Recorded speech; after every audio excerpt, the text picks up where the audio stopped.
to raise funds for the new school, they reinaugurated those teas, and we have old programs in our archives with different guest soloists and instrumentalists in the 1930s during the Depression.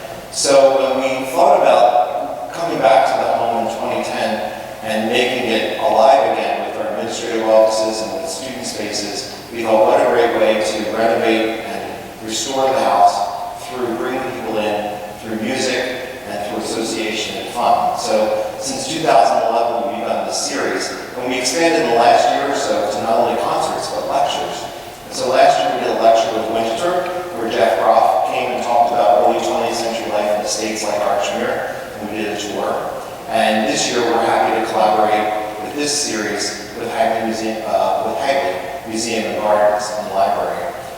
Because most of Mr. Raskob's records are at the library, and many of our alumni over the years, through Friends of the Patio, have researched a lot of the records, which you're going to hear about tonight. So we're here this evening, and I should also mention another figure in my life and in the life of the historic preservation of this building is Father Stephen Rossi. Father Rossi was the first person who began the fine arts program at Archmere in 1971, I believe, and started our interest in understanding what we actually had here, an architectural jewel. And not only architecturally, but artistically, and really from a political and economic standpoint, who John Raskob was and the influence he had in the early 20th century.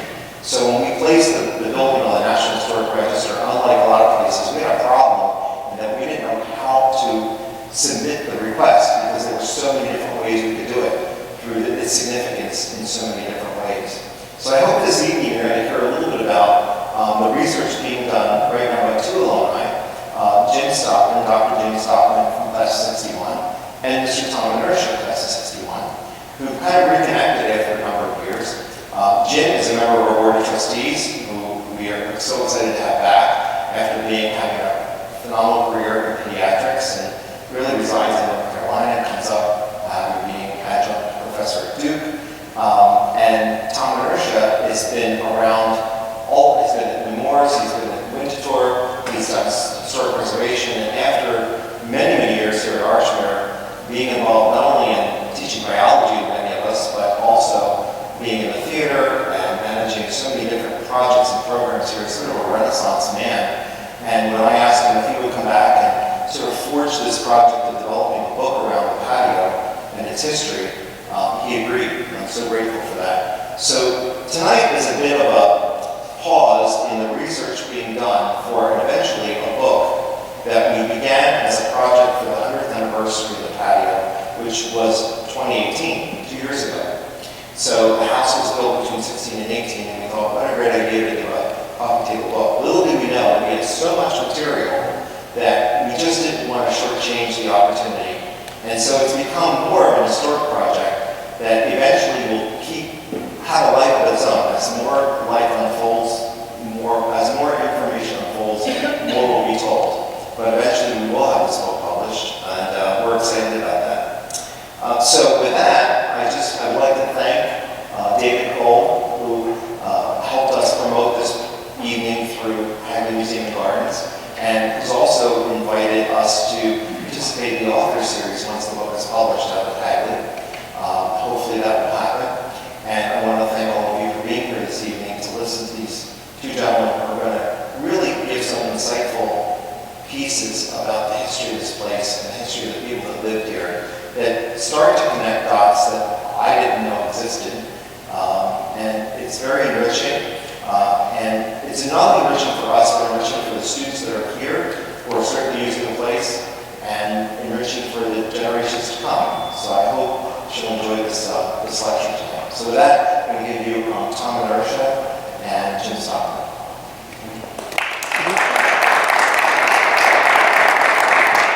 Thank you. Thank you. Can you hear me, by the way? Since we'll do Verizon, can you hear me now? I'm going to try to go without carrying the microphone around, if that's okay. If it's not, I'll be glad to pick it up. So if anybody can't hear me, raise your hand. I've never been accused of being quiet, basically, as many of you who are sitting here know. Well, as I said, thank you for coming tonight, and thank you for your interest in some of the history of Archmere. Tonight, I hope that I'm going to tell you a story about building a grand house. and also a story about the family that lived in it. Now, if I told you just one of those two stories, it really would be an incomplete story, because this house, above all, is one of the most beautiful examples of a true family home, as grand as it is. And when I'm finished with my part of the discussion, Jim Stockman, my colleague, is going to tell you about how John Raskob ran this estate as Archmere Incorporated, a business model. He's also going to share with us some of the fascinating information about two extraordinarily personal works of art that were commissioned by the Raskobs just for this house. And they were executed by a pair of brothers by the name of Keck. One was a sculptor, the Raskob fountain that's sitting in the middle of you. Gratefully, it's turned off, so we don't all have to run to the men's room or the ladies' room. And the grand skylight above us, and that was the other brother, Keck, who was a stained glass artist. And no, it's not a Tiffany either. So when that is done, then we will tell you about some of the things that Raskob had actually planned to build here but never got off the drawing board. Homes are something we always talk about. Something's always happening, something always has to be fixed, something always has to be improved. Well, that's not even untrue at this monumental scale. Now, the fact that this building is still actually standing after 100 years, despite the fact that the family moved out in 1928, and for all practical purposes, there was a for sale sign on the front gates, is a twist of fate. Because in 1932, it became a school, and that turned out to be the saving grace. The property was never developed, it was never cut up, and the buildings never demolished that were here originally. And for that, we're, of course, always grateful. The people that came in 1932 to take up residence here after the Raskobs had left, they had a totally different purpose in inhabiting the buildings.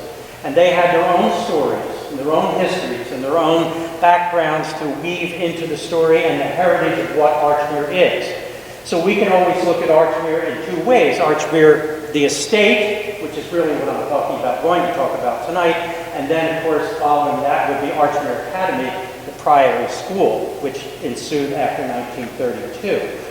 But because of the dates and the time, the faculty, the students, the alumni of those earliest years, they're receding. They're going away, unfortunately. We're losing them. And we're losing all the heritage that they had up in their heads. And I'm getting flipped in for modern technology here. I hope you're not going to say start over again, please. Anyway, the current faculty and students, they all know the names, but they don't have that same grasp of really what it was to start with. And part of my job now, and as you heard, I think Michael was pushing me for speeding up the project, but in any event, it is we need to codify some of this heritage before it disappears and disappears permanently in the distant past. So hopefully you will be fascinated by some of the story that Jim and I can tell tonight. Now, for me personally, the story started in the early 50s. I lived in nearby Delaware County, it's just over the line, a few miles up the road there. And we had a relatives, an aunt and an uncle that lived in a very rural town in Maryland on the Bohemia and Elk Rivers. And we used to go down there and picnic in the summertime as a vacation thing. Unfortunately, to get there, there were no peaceful, calm, serene roads like I-95 to get us from Delaware County down to Maryland. So we had to take the old Route 13, which went through Marcus Hook and Trainer and Claymont and Wilmington, etc., to get down to Maryland. Now, I'm going to bet that every one of you sitting here tonight has somebody in their family who constantly told the same story over and over and over again as long as they and you live. And my mother was like that. Every time we passed this spot out there on Philadelphia Pike, oh, look at that fence. When I was a youngster, I went to a dance in that building back there. Do you see that? And the roof disappeared. I said, what? The roof disappeared? Mom, how can the roof I don't know how it disappeared, but trust me, it disappeared. Well, my imagination had to take over from that point in time, and that really did start the curiosity train, for me at least, because that happened many, many, many times. But in 1957, probably a little luck, a little fate, I sat right about there where that gentleman with the walker is and took an entrance exam. I don't know where Jim Stockman sat. He was probably close because I think he copied from me during the entrance exam. But in any event, I entered as a freshman in 1957 and kind of hung on for about 40-some years after I got back from college in one capacity or another. So I learned where all the dust bunnies are in the house. So during that time, of course, I did learn that maybe my mother wasn't quite as dotty as I thought she was. The roof really did disappear. But unfortunately, by that time, it wasn't able to do so, obviously, due to age. So my job tonight is to hopefully teach you how to build a wonderful patio. But due to time constraints, I'm going to have to use the Cliff Notes. Some of us are old enough to remember those. I'm going to give you a date, January 22nd, 1900, a very significant date for Archmere, the estate, because on that date, this letter goes into the mail. And it's written by none other than Pierre Samuel DuPont. Some of you will recognize that name, I hope. And of course, the Honorable John E. Pound is nobody that we need to know about. So first of all, why is DuPont writing from Ohio to somebody in Lockport, New York? Well, the answer is that Mr. DuPont, Pierre Samuel DuPont, was advertising for a private secretary, a stenographer. And why was he in Ohio? Why wasn't he in Wilmington at work at the powder company with the rest of the family? And the answer was that he had decided somewhere along the line that the younger generation of DuPonts were being held back by the senior old partnership. And the energetic young men of that generation were really not seeing a way to advance in their careers. And they wanted a career, after all. They were energetic and they were smart. So he said, the heck with this, I'm pulling up stakes, I'm going out to actually Pennsylvania, Johnstown, PA, to the Johnson Steel Rail Company, where another DuPont family member had a major stock holding in that company, so he took up a job there, started a brand new career there. So when that letter goes out, he is answering an ad somebody put in that letter for a new secretary. And men were secretaries in those days, by the way, and stenographers. And there's the Holly Manufacturing Company, and apparently this John J. Raskob had applied for the job with DuPont out in the steel factory or the steel company. And he wants to know, of course, how honest is he, how reliable, does he have good habits, is he trustworthy? It's almost like the Boy Scout oath going on in here. Well, the bottom line on this, of course, is that he actually did get that job. And that's a very significant point in turning out in the future Archmere that is to come. Here's another date, just 2 years later. This is John Jacob Raskob, now 2 years employed by Mr. DuPont out at the steel company in Johnstown. And he was born in Lockport, New York, so you can see what happened. He was a home boy. He was working at the local factory that made pumps and things like that, and he was looking for an improvement too. He wasn't satisfied with what he was doing. He wanted some place where he could advance in a career. He was an energetic young man as well. And what happened in 1902 was the DuPont company was going to be put on the block for sale. It was going to be obliterated. 100 years of DuPont history was going down the tubes because the senior partnership was simply tired. And they decided, let's just sell the place for $12 million. Of course, they're not dumb. They're just tired.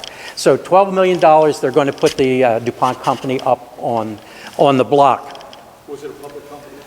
No, it's not. Oh, by the way, thank you for doing that. We will have a Q&A at the end of this, both Jim and I. Thank you. So anyway, why is this important to Archmere? Well, one of the energetic youngsters, Alfred I. DuPont, on the left, was outraged at this idea. He went into one of the board, or that wasn't a board meeting, the partners meeting. I object to this strenuously. You're selling my birthright. You're selling my heritage. This is a family affair. We are not going to lose this in the DuPont family. So he devised a plan to buy out the seniors for $12 million. And they said, okay, you can do it, but you need to have 2 cousins with you. We'll accept it if you get Coleman DuPont in the center and Pierre Samuel on the end, who's out at Johnstown Steel Rail Company. So why am I telling you this? Because when that deal goes down, which was on this date, that brings Pierre to Wilmington and now is running the DuPont company, not working for it.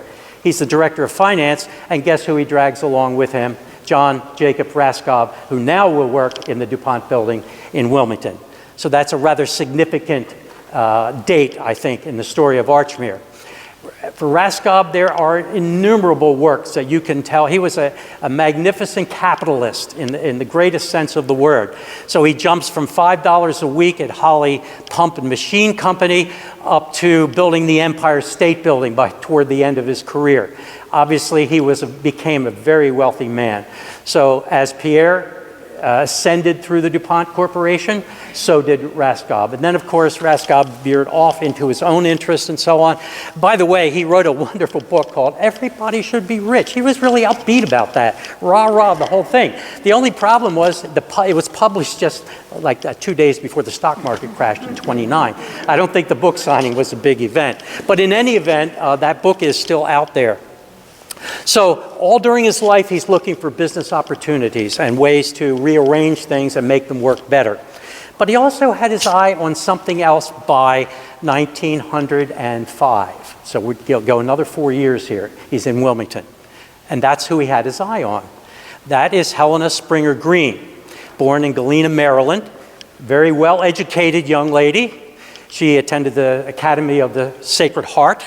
She was musically trained, as Michael mentioned, in Philadelphia at a musical conservatory, Lefland Hill, I believe it's called, or was called at the time. She gave piano lessons or music lessons on the side, which was appropriate for a young lady to do. She was living in Wilmington with relatives, and she happened to be the organist at St. Mary's Church downtown in Wilmington. And now that's the interest that John Jay has picked up on, certainly not a business interest there.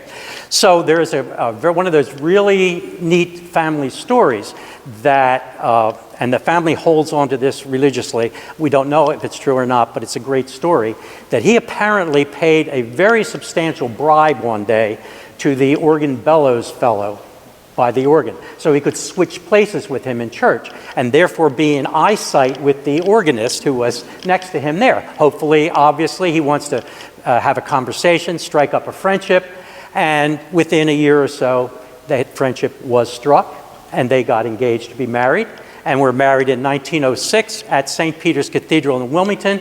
And here's one of those wonderful things when you're rummaging through people's lives in archives. That's the wedding invitation that was sent to his boss, Pierre Samuel DuPont, to attend the wedding at St. Peter's.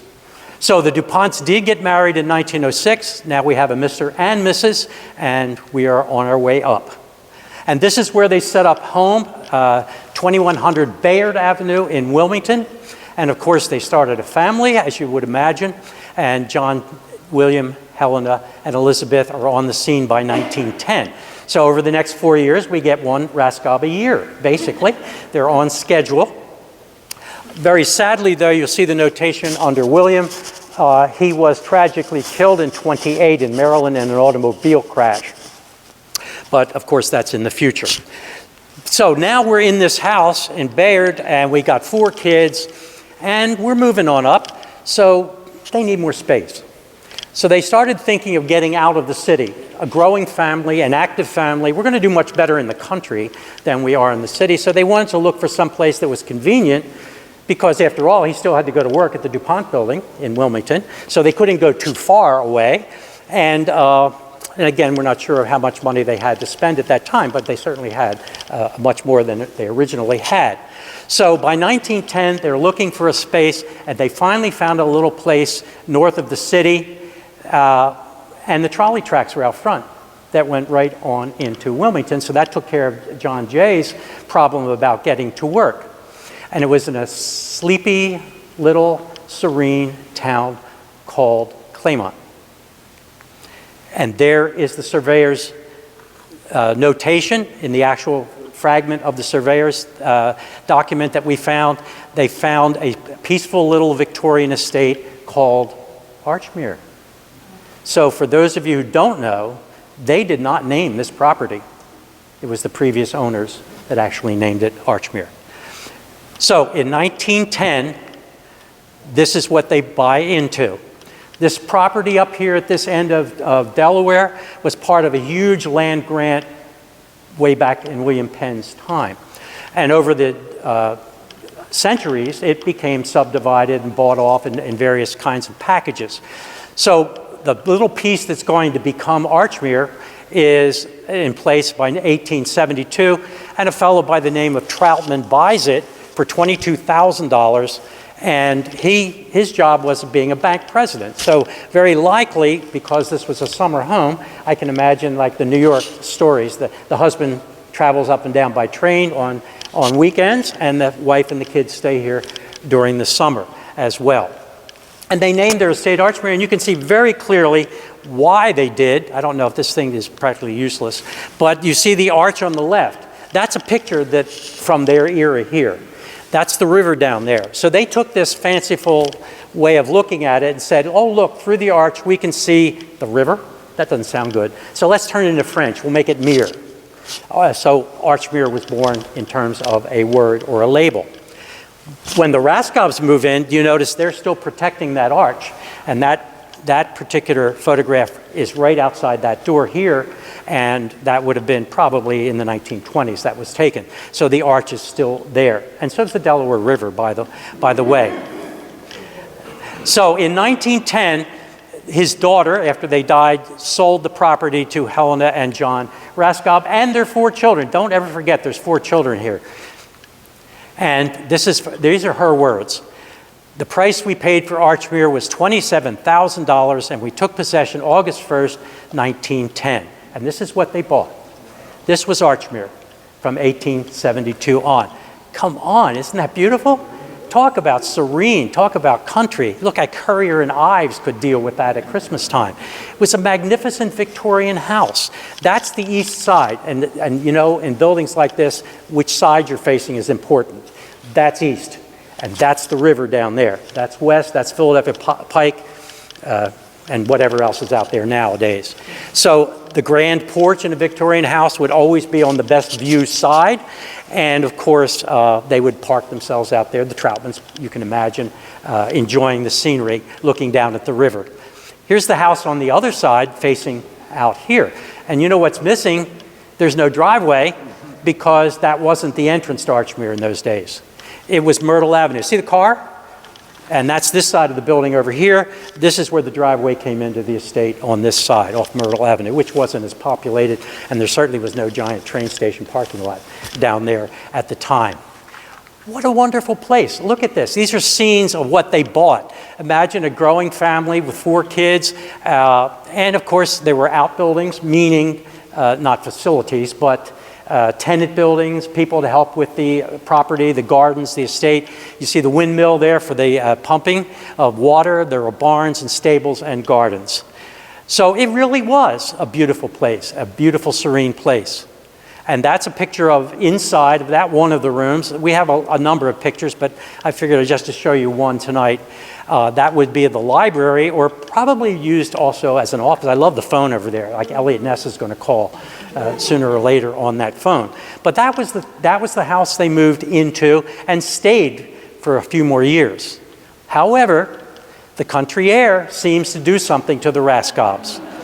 4 more children joined. They doubled. You see, this is like double down. Robert, Inez, Margaret, and Josephine Juanita. Sometimes we're puzzled by the choice of some of the Spanish-sounding names with the children. But in any event, now we have, in 4 years, by 1914, we've got 8 kids and 2 adults. I can assure you that Mrs. Raskob didn't dust, so there had to be maids and people in the house. I'm sure he didn't cut the grass out front, so there was staff for the grounds as well. So what do you do when you're a little richer, you're a little more comfortable? You decide it's time, to, as they say on TV, moving on up. So they decide they need a bigger house. So 8 children now.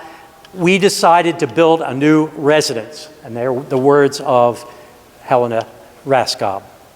So, what are the first things you do when you need a new house? You find an architect, and you decide where you want the building to be. They decided they loved the Troutman estate so much, they wanted the house smack on the spot where the Troutmans were. So they could have their eastern view the way we have it today, just like the Troutman house did, and the only change they would make, of course, is to make a driveway, making the main entrance to the estate out front. So they hired architects, Harper and McClure. Harper was the design partner, McClure was the engineer. A good firm has to have both of those, obviously. So they're going to put the house right on this, so that means the old house has to be demolished, which is going to create another problem, temporarily at least anyway. And Harper and McClure, Harper was trained at McKim, Mead and White. So that's the pinnacle of architecture in America at that time.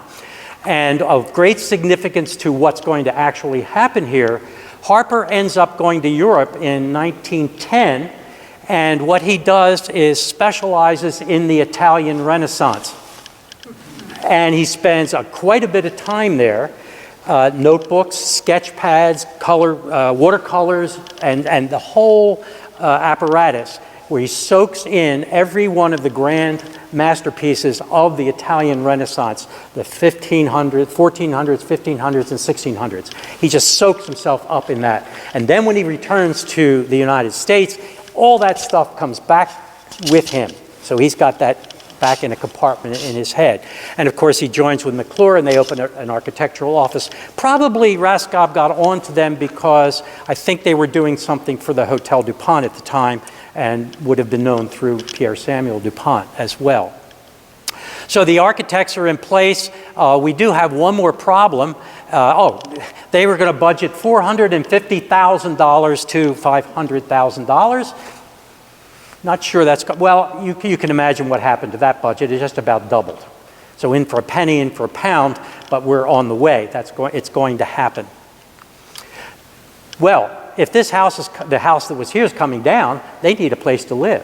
Now, they're not going to rent someplace. He had bought property. They kept buying up lots around the original 21 acres. So by the time we get to this Archmere, the second Archmere, he's got about 70 acres invested up in here. And this is a beautiful old house called Wood's Edge. I actually remember this building when I was working here at one time. It's gone. It's gone because the state of Delaware blew through here with I-495, and the headmaster, because that building was condemned, let the fire company burn it down for practice, which is okay to do. I mean, it was going to go anyway. But the Raskob said, you know, that's going to be a perfect place for us to hold up until the new Archmere is built that we're working on now with Harper and McClure. So they move into there in 1916. Construction starts here. And of course, that's about as far away as you can ever get on this, still be on the estate, from the din and dust and dirt of the massive construction that's going to actually happen. Oh, I forgot. We have to have another baby. So we have 9 little Raskobs now at Archmere in 1916 at Wood's Edge. So 4 are born in Wilmington, 4 are born in the Troutman Mansion, 1 is born at, I don't know is there a real medical term for perpetual pregnancy? I'm not sure. But in any event, this family is growing. And when they do move up the hill in 1918, there will be 9 little Raskobs here. Well, how's the wish list? Believe it or not, this is where it started. So Mrs. Raskob and Mr. Raskob sit down with their architects, and she said, we just love going to the Ponce de Leon Hotel in St. Augustine, one of the Flagler, actually the first Flagler Hotel. It's Flagler College now, actually. The building still stands. And it had a wonderful patio. Ooh. And there were beautiful palms and sprinkling fountains. And at night we could see the stars. You know how sugary this got if you read her words of that. But what she's saying to Harper is, I want a patio. And that's the patio that was at the Ponce de Leon. And there are her words there again on the right. She said, this would be absolutely wonderful, but alas, you can't do this in Delaware because when it rains in here, it's going to eventually snow in here. So we need a roof on our patio, but then we can't take it away.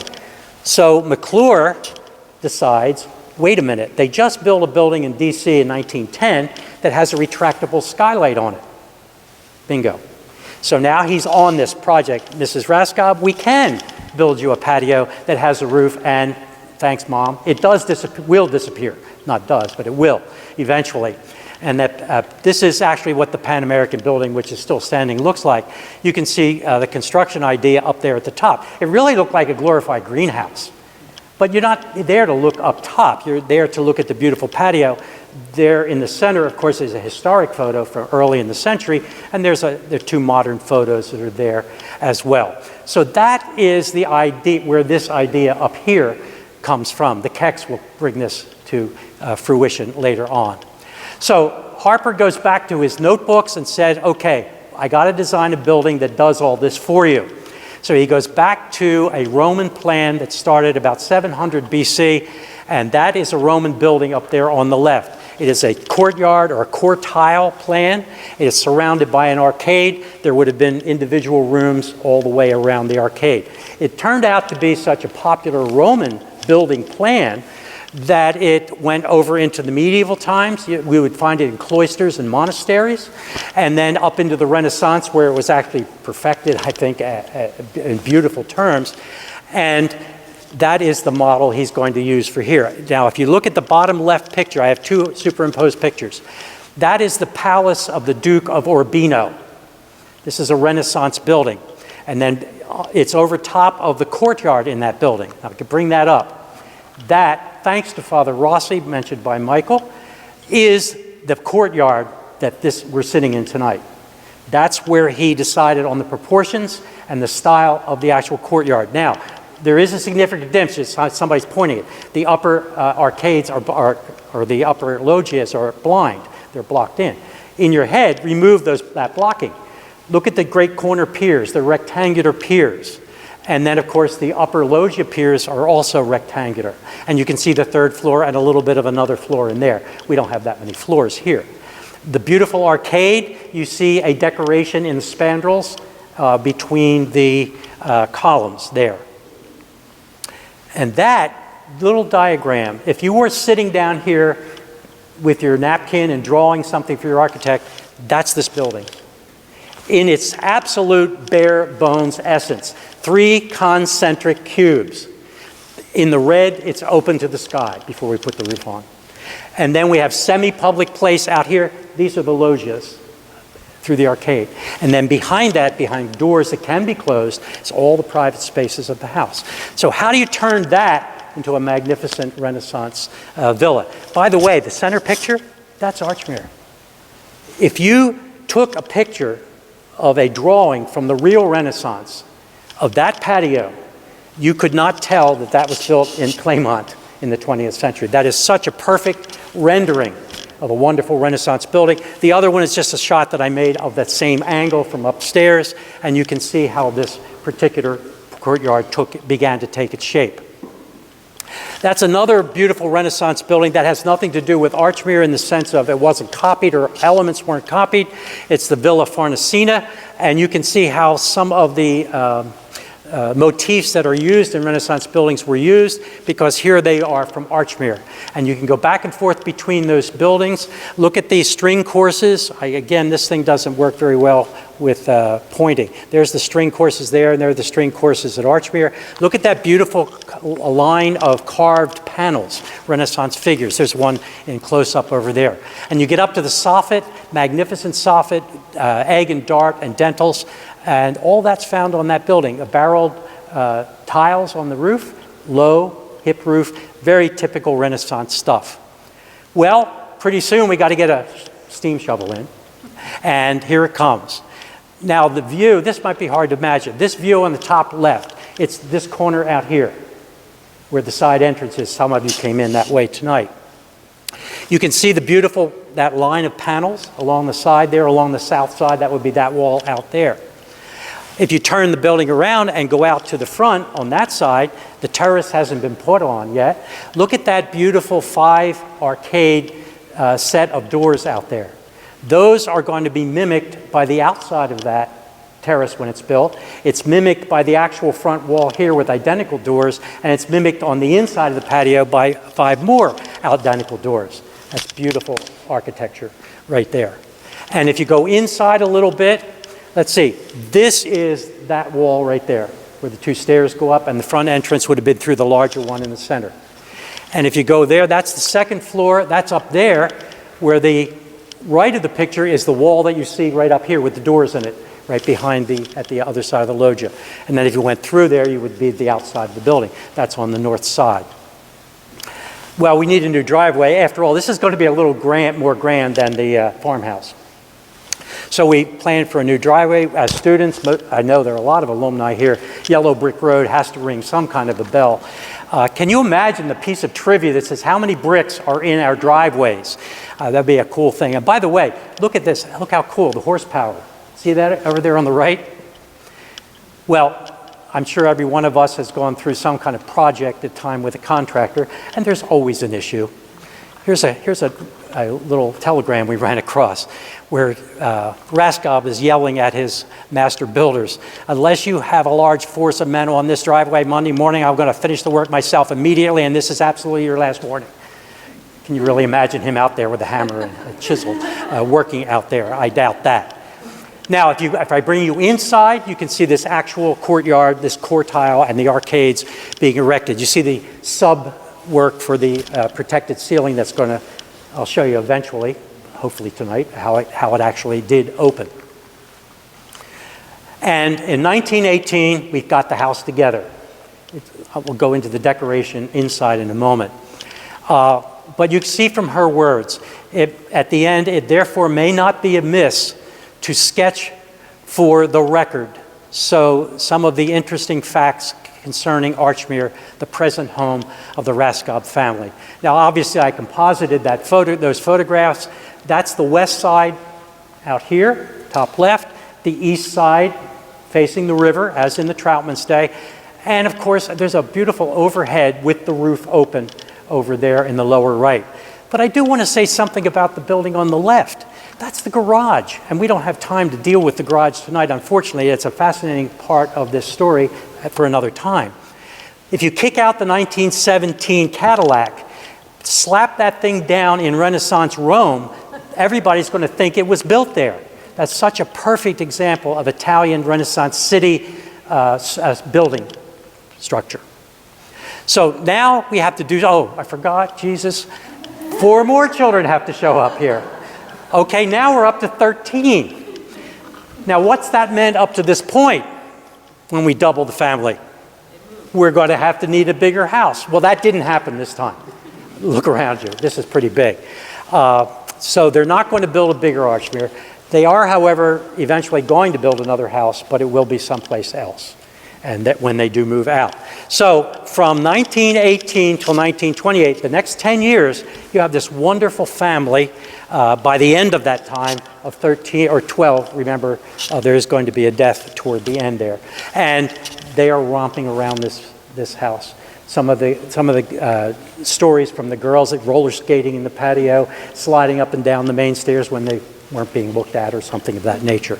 So we have a wonderful American family, very active here. So now how do we decorate it? You get a new house, you all move into your brand new house. What do you got? You go shopping. Well, they had to go shopping too. They just paid for the house and the garage and the ground, but they got to fill it with something now. And they don't want to live in a Renaissance place that has Renaissance facilities. They want American amenities, the best technology that money can buy, and he could afford them, and they did go in. Now, here's the way Harper worked. He could borrow from the past and create something new for the present and the future. That is the Palazzo Della Cancelleria in Rome, highly recognized as probably the first true Renaissance building built in the city of Rome. And it was built by Bramante, of all people, and it was built for a cardinal, which is not surprising. But that building ultimately was seized by the papacy, and then the Della Rovere families and the Riario families and their coats of arms got kind of mixed up. That'll come into the story in a moment. But look inside, there's a courtyard. Now that's not the Urbino courtyard that was the model for this, but that's simply another Italian Renaissance courtyard. Look at those two features. I'm going to point something out to you in a moment. Again, we're decorating Archmere now. The coat of arms of the Riario family have a rose in them. And it was so frequently used in Renaissance architecture as an embellishment that it became known down the line as the Riario rose. And over there's a coat of arms which intertwines the Riario family with the Della Rovere family, and they were spawning popes all over the place, and the papacy owns this building by now. I think Napoleon used it too, actually, as a headquarters. And look what happens. There's that building, that's the Della Rovere, which means of the oak tree, by the way, and the intertwined branches, and look what Harper does. He takes it off that building and puts it out here on the side of the house. And cements it into the limestone out there. His own play on the Renaissance, the famous Renaissance coat of arms. And let's see where I have the arrows down there? Those are the Riario roses. Come on, look around. You see them? They end up here. And it's not just these. There are many, many more of those here too. That's one of the most famous buildings in Florence, the Cathedral of Santa Croce, and there's a chapel that was donated by one of the ruling families called the name was the Pazzi. They were the second most wealthy family, the Medicis, we've all heard of those. And when you donated something to the church or built something in the church, it was obviously for the glory of God. But really it was to do one up on the Medici and show them that you had enough power and money to do it too. And that is the entrance porch to the Pazzi Chapel, and it's a World Heritage Site, I might add. Look at, you know where that is? That's right out that door. That's what Harper did here. We're decorating, we're giving flavor to our stone walls. That's the Scala Regia, Gian Lorenzo Bernini. That is one of the famous entrances into the Vatican Apostolic Palace in the Vatican, and it leads to an antechamber that goes in ultimately to the Sistine Chapel. Oh, guess what? We have two of them, right here and right there. So, do you see what a good architect can do? That's a castle from Naples, and that underwent building starting in the 1200s, so it's gone through lots of architects and builders. But below you see a little bit of a blow up of the soffit. That's where I have the arrow up top, although that's difficult to see from there. But here's our soffit. I love our soffit, I really do. I could have used it more times, but it's a wonderful soffit. And you go on and on and on with these things. It's amazing how many touches. I'm not going to go beyond this in terms of tonight because of time, obviously. But what I am going to do is take you on an open house tour. You can't go through all these rooms.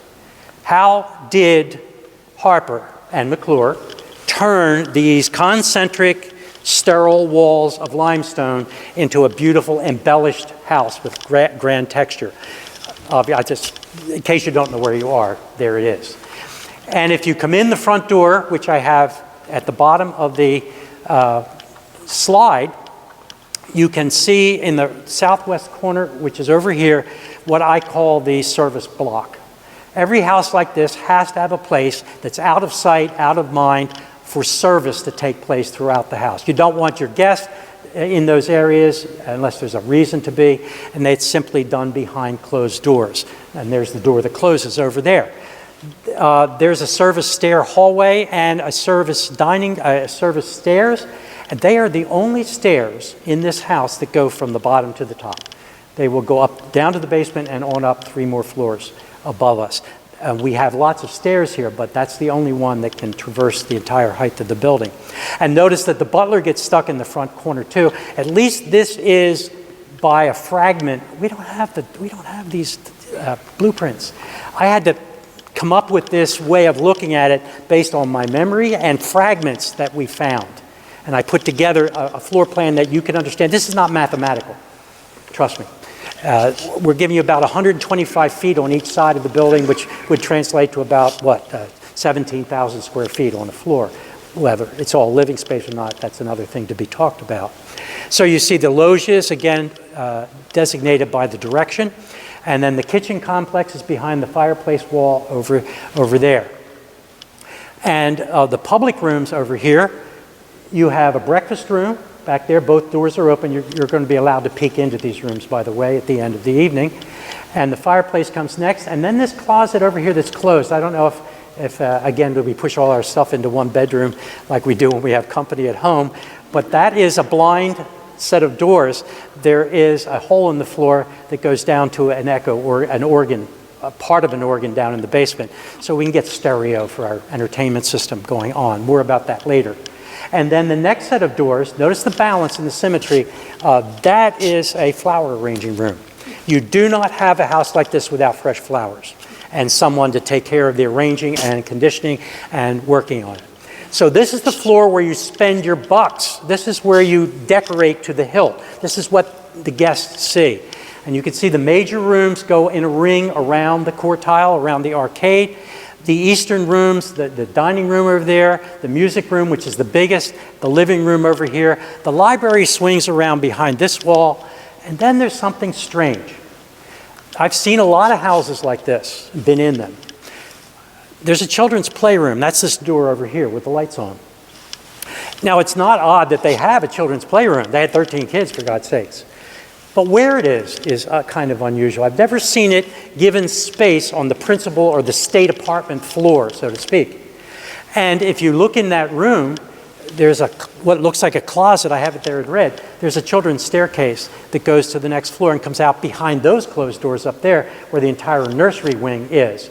So the kids could come in and play, and they never use the front door. They get their own door on the north side of the building. The children's entrance, they get a children's bathroom, and they get a children's mudroom or a coat room over there. So the point is they can go as dirty as they want. They can play, having all the fun they want. They come in their entrance, they go through their playroom, they go up the children's stairs behind that wall, and go to their rooms on the next floor. That's very unusual to have that kind of space on a principal or state floor. The den Raskob used as an office, and that's presently the headmaster's office, and it has a little reception room there. I should add that the configuration of the rooms over on that corner where the butler is not the same today. It got changed somewhere along the line or never got built the way it ended up. We're not sure which. But originally it was dedicated for the butler. And there are only 3 servant rooms in this house designated for somebody to live as a staff member. One in the basement, one over there, and one up in that corner up there. So everyone else kind of came in as day help, I would suspect. So I have some wonderful pictures. These are Mrs. Raskob's pictures of the state apartments or the state rooms as they were furnished. By the way, all of the furniture in the loggias and in most of all these rooms were designed and carved just for this house by a man named Waddleston. He also had studied with McKim, Mead, and White, and he was also obviously very adept at Renaissance themes. That table is actually the table we have back. It goes out to 20-some feet. It seats 34 for an intimate dinner. And we have the original chairs. That's another long story how it got back, and we can't do that tonight because of time. But you know what I'm struck, as we go through these original pictures, look at the carpets, the rugs. They're sumptuous, and they're taking up the whole room. When you walk in there, these are not little tiny rooms. Imagine just these carpets as you go through. And of course, everything is paneled in woods, walnuts and oaks and teak. And a room to strengthen the soul. We always have to have one of those, according to Mrs. Raskob. They're her words again. That's the music room. This is probably the most ornate room in the house. That's behind those 5 doors. It gets 5 whole doors just for the music room. And that, of course, is their sound system. That is the great Welta Mignon organ. Why in the name of God would somebody buy a colossal and colossally expensive contraption made of thousands of pipes and boards and chests and air pumps and holes and wires to make music? And then where do you put it once you got it in your house? Do you think that is going to fit in a Renaissance environment? No. So one of the common ways of dealing with that, because we needed an organ, Mrs. Raskob was a musician. We stick it in the basement, and we dig a hole below the basement level to make sure the pipes all fit, and we open the floor above it, and the sound comes up in the screen, through the screen in the floor back here. And then a little tiny piece of the organ is under this cabinet, or this set of doors over here, and that's called the echo division. So the original organ, there, the specification, 34 ranks, if that means anything, over 2,000 pipes. It was a pretty decent instrument. He upped it. There was, I think they estimated 30,000. He went for the $40,000 upgrade on that. And unfortunately, this instrument I'm not sure how it disappeared, whether it was sold, it was sold probably, somewhere during the hard times when it was a school, as you can imagine. We don't need a concert organ here at that time. We have more important things to worry about. There's the original console on the left, and if you walk in the other room, that's the new one being installed, because we are having a new old organ put back where the Raskob organ actually was. And we hope to hear it speak sometime this year, maybe even in the spring. So mark your calendars for that. But I also have to add, you see the paper rolls. The Welta company, he probably wanted that because they're very famous. They started out with piano players that made player pianos, then switched their technology to organs, and they had wonderful collection of organ rolls or piano rolls, which had the great literature for the organ on it, and also transcriptions. So the Raskobs could play any symphonic music. You know, it's a heck of a lot easier to pay one organist than it is a whole orchestra every time you wanted to hear music, and that's the rationale behind these things. But putting it someplace is another issue. That's what the chamber looks like downstairs as it's being built on the right, and if you look through that, you can't see it because there's a grill in the floor. That's what's underneath that cabinet right over there. And of course, imagine her waxing eloquently, standing in that doorway, as she said, on a beautiful starlit night with the organ pealing forth the inspiring strains of Handel's Largo. She had a way with words. The living room is in this corner. Boy, how much different in terms of formality is this living room than that music room? And I think that's on purpose, and that reflected their lifestyle as well. And I'm going to direct something to my friend Michael. Look at the plaster ceiling in there. That looks like it was tinted in. Look at the beams. Are you seeing that same thing there? I've been pondering this since I've been playing with these pictures. Now it's not. It's pure white plaster, but it's magnificent plaster work, very classically done. You can see them kicking back in a room like this very easily. The library comes next, and of course we still have the original table. That's been returned to us too. How we got them back is from the family members who took them out with them in 1928 when they left. And look at the rug again in there. There are about 200 feet of glass shelving in that particular room. And of course that's their bookmark, a very beautiful bookmark as well. And this is the den. We don't have any pictures of it when Raskob used it as his office. It's in mahogany, and that's a product called Fabricoid up on the frieze above the paneling. It's a new product that the DuPont company was, and of course Raskob was a big deal in the DuPont company at this time. And the little anteroom outside. Just to ground you a little bit, we're not going to shop at Target. Finishing, this is from orders, estimates. 5 special rooms: dining, music room, living room, and for some reason the library's not there, but he puts in the billiard room, which is in the basement. We have no pictures of that, and the den that you just saw. $65,000 just to decorate those rooms. Don't forget 79 cents. And we found this, 1922. Look at the palm bill. $1,100 for potted palms out here in the patio. $13,000 for library books. Linens and furnishings, another $100,000 or so. Well, while we're in this room, just a quick nod, because Jim is going to have a great explanation for this absolutely stunning piece of 7.5 tons of Vermont marble, and a very personal piece of art for this family, which he will explain later. And the roundels as well. Do you see all those discs above the lunettes, around between the lunettes? As every child was born, they had the sculptor do a bas-relief of that child, and they were inserted in those spots amid the dolphins. They took them with them when they left as well. Again, we get from Rome, we get to medieval, we get to the Renaissance, and we get to Claymont. And that's what the fountain looked like when it was actually installed. The faun at play, the bronze sculpture, came after the basin obviously was done. It was done by the same artist, Mr. Keck, and Jim is going to tell you about that later. But they took it with them. They moved. That was so personal. Underneath that, there was a terrazzo insert with the letter A for Archmere, and probably all of us here remember that of the alumni. So they couldn't leave a hole in the floor, basically. And this is the house they built at Pioneer Point on the Chesapeake. It's a Georgian place. It is not a Renaissance place. But look who's standing in the front yard, in the forecourt. There's our fawn, our Pan and his Pootie. And you know what? We were both looking at this. Look at this. That's where we think a lot of the roundels ended up. They're embedded in that wall.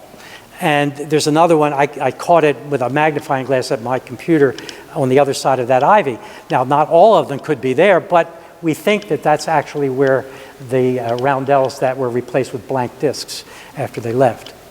Well, when they died, Pan and Pootie are going to get moved again because the Russians are going to own that house, and that's a dacha for their summer entertainment until they got kicked out by President Obama, and it's a closed facility now. So naturally, Josephine Robinson, the daughter, is going to take the fountain with her to put it in her yard, which happens to be in Avondale, Pennsylvania, right out Route 48. And it was Colonial Farms, and it's a golf club, the Avondale Golf Club today. So there it is with the neighbor posing with Pan out there in Avondale Farm. So Pan and Pootie start here in Claymont. They go to Centerville, Maryland. They go to Avondale, PA. And here's where they're waiting because, obviously, he came back. And it was a long journey, and this is how it happened. 1994, all this was going on. Josephine said, you can have the fountain back. So it was outside from 1928 till 1994. You can see the acid rain on it. Quite an undertaking to put 7.5 tons back where it started life. And there it is. So after 66 years, Pan and the Pootie actually came home to Archmere. And that's how it was in the Raskob's day again. Now, if you go back at that wall, that's the kitchen complex, which you can see very carefully. Now, I spent a lot of time on this floor because that's the most interesting to people. But I'm going to take you through the other floors, but very quickly, because there's nothing, they didn't spend $1 million decorating bedrooms. Trust me. As you go up in a house like this and get away from this floor, the ceiling height drops. The decoration diminishes substantially. If you go another floor, all that is magnified again. But it's an interesting way of designing the house. There's the children's nursery. They get an entire side of the house, and they're behind closed doors. That's that whole wall up there, and behind it is a hallway, and then you have 5 bedrooms, 6 bedrooms actually, down that corridor. Bedroom number 1 is the Raskob bedroom. That's their parents. And over on the other corner on this side was on the fragment I found, labeled as a guest sitting room, and that room actually, we don't know. Did they share a bedroom? And I don't go for the obvious. But it was common that wealthy people did not. So this wouldn't be out of the question. We just don't know. There is some writing in the Remembrances book that alludes to the fact that Mr. Raskob was over here. But whichever way it went, we'll call that the master bedroom. Notice the stairs there. That's the children's stairs coming up. So they enter their wing without ever coming out into the loggia there. And then all the other bedrooms have full bathrooms, complete, 14 bedrooms altogether. Not a bad size house. And of course the service hall is still on the other side. And there's the children's hall now. Whoops, go back. You can see how long it is. Cork on the floor. By the way, the original floor in that room was cork because that's a children's area too. The beautifully paneled doors, all these doors, these oak doors, have steel sheets in them for fireproofing to make sure the family is protected against fire. There's a ice water drinking fountain in that hallway for children. There's an ice water fountain behind that door, or that window right there.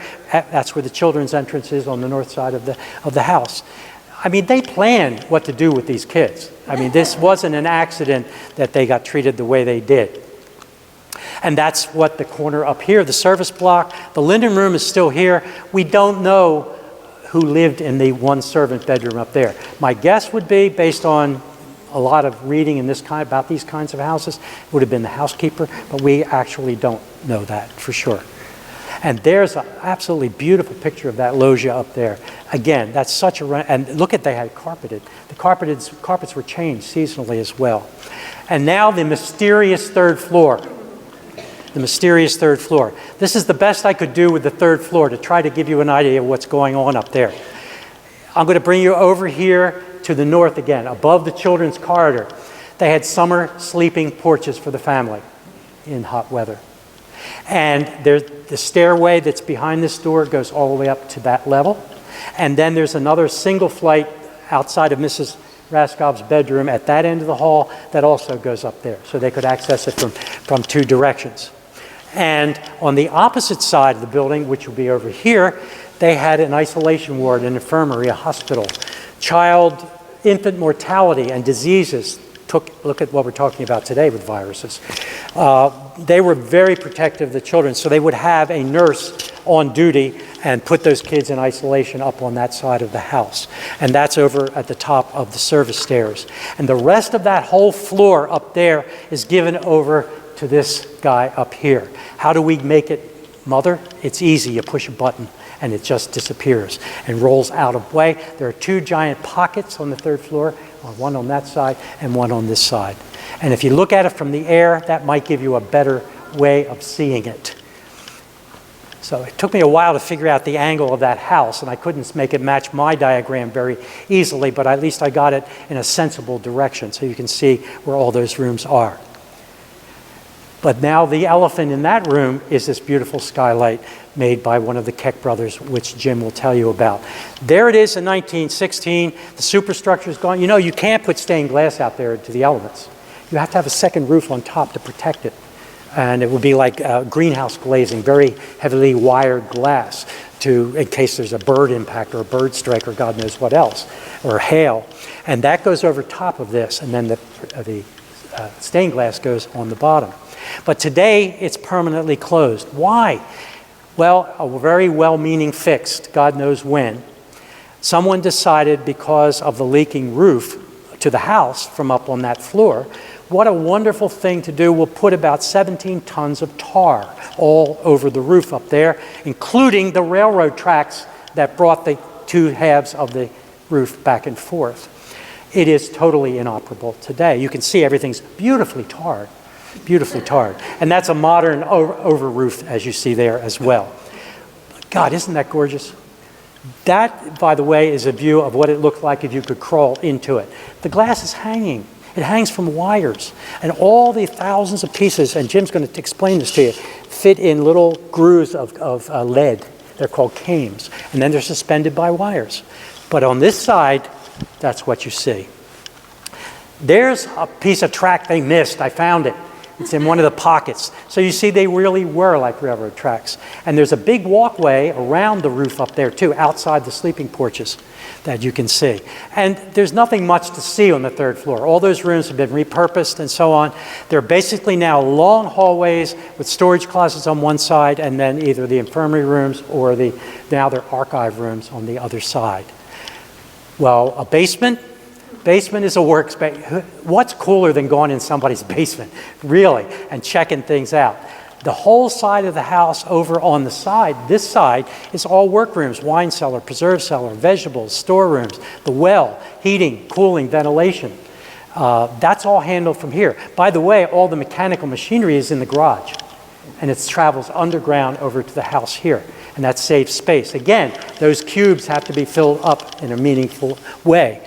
And we have 3 bowling alleys for the children and the guests. We have a smoking room and we have a billiards room. And that's where the organ is. And see where it says, where the yellow? That's under this wall back here where this beautiful chamber is. And then in the center of the patio, it's not excavated. It was never excavated. There's no reason to have that excavated. And there are service tunnels with all the great the equipment that carries the air and the steam and the heat goes around the outside of this patio area, what would match up with the loggias above top. And this is we don't have a picture of them using their bowling alleys. So I dredged one up from a yearbook. And the only reason I put it in here is to show you something. There was an automatic pin setter. And I'm sure I don't know if it's Brunswick or not. But when I was a student, well, we both know this. We were forced by the seniors to set pins for them by hand. This wasn't here. I think a nickel or a dime or something like that, 10 cents, whatever. That's your rite of passage, by the way. And of course, the engineering and technology, all of this was available, but it was all in the garage, and that's how you got to the garage. And there were 12 bedrooms over there, so the staff didn't have far to walk to work every morning on the way. And now I'm just going to wrap this for you. You know, we all look at these things and we say, oh my God, that's beautiful. And you know what? The people who even work here and people that have been here a long, long time, you don't see everything. So I put together 3 or 4 slides, and I just want you to take them in and see what Harper has done to this building in a different way.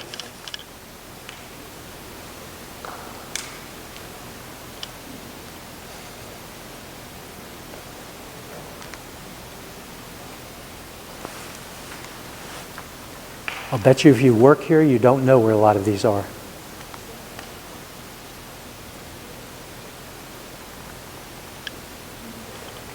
That's right there. That's right over there. I found that fragment. I needed a change of laundry when I found that fragment. It buried in a pile of papers at Hagley, and then I matched it, of course, to what it became when it was here. And if you want to talk about woodworking, look at what Mr. Waddleston was accomplished in this house, even beyond the furniture that he designed for here. Beautiful walnut carvings. And it's a little fanciful. I call it the faces of Archmere. Because if you walk around here and really open your eyes, all of these eyes are staring back at you. And sometime take the time to do it, especially if you are an employee. I bet you a lot of the alumni, and I didn't even see them all before I got involved in doing something like this. I began to open my eyes too.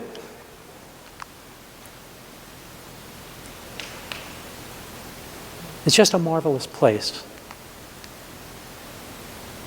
And that's what the estate looks like if you pull back and go up in an airplane or a helicopter. I-495 is going to wipe all this lower part of the estate out.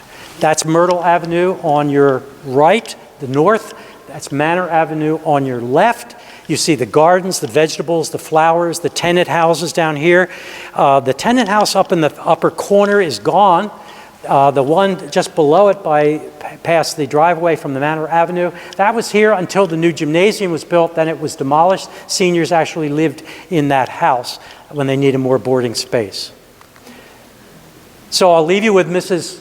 Raskob's words. The greatest charm, aside from the voices of the children, is the home-like spirit which has been fostered within its walls. And I value the delicious home feeling as one of the choicest gifts a parent can give or bestow on their children. Helena Green Raskob. And that is the Raskob family somewhere after 1928.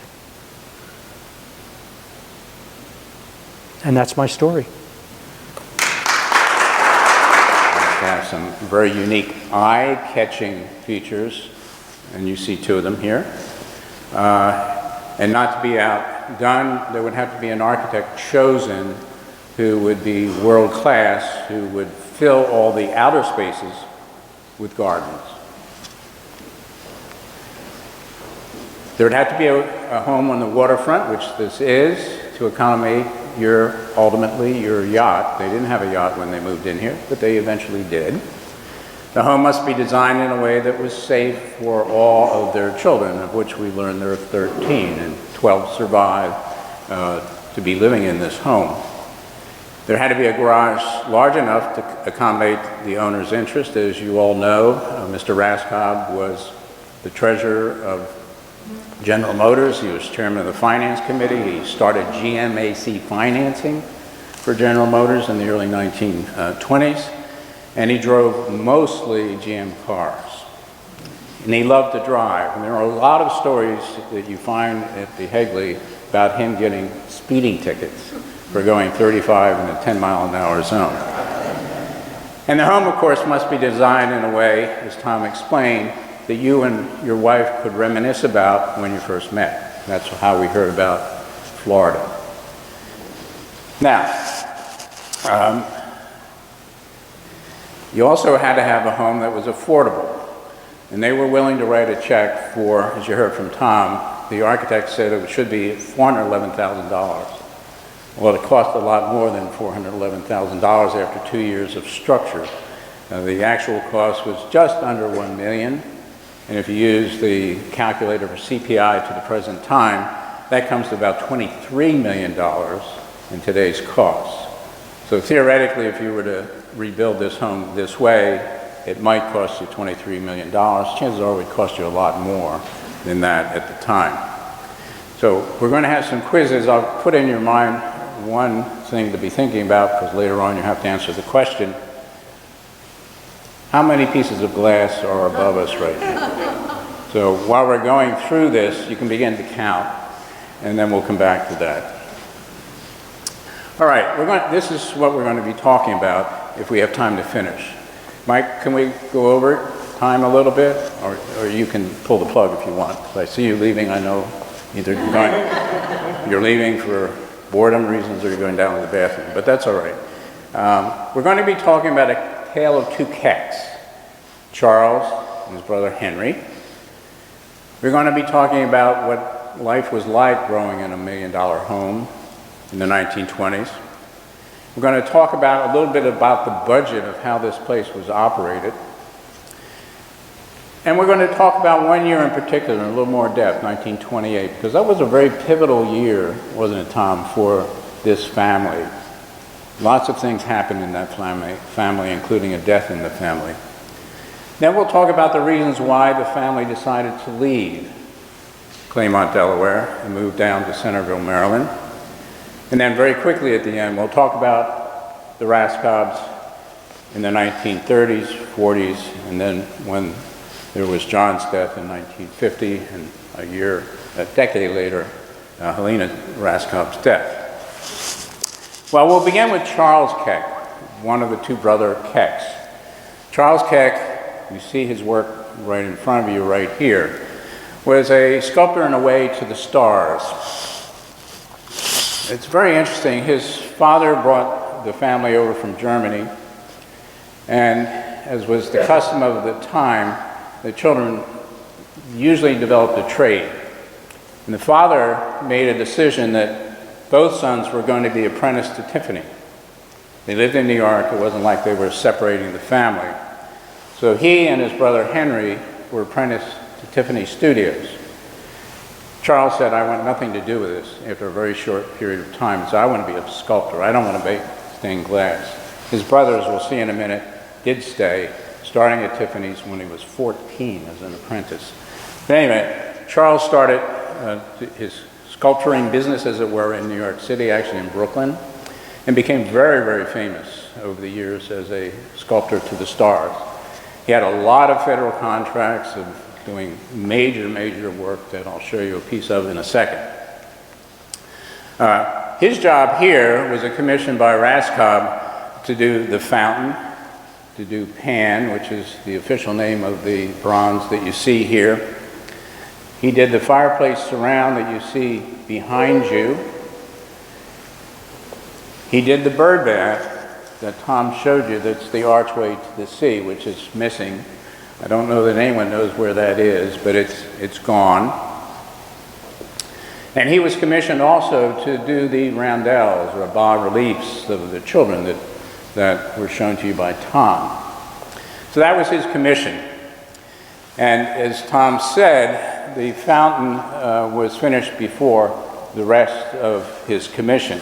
So it moved in essentially when the building opened in 1918. As Tom mentioned, that is 7.5 tons of a single block of Vermont marble.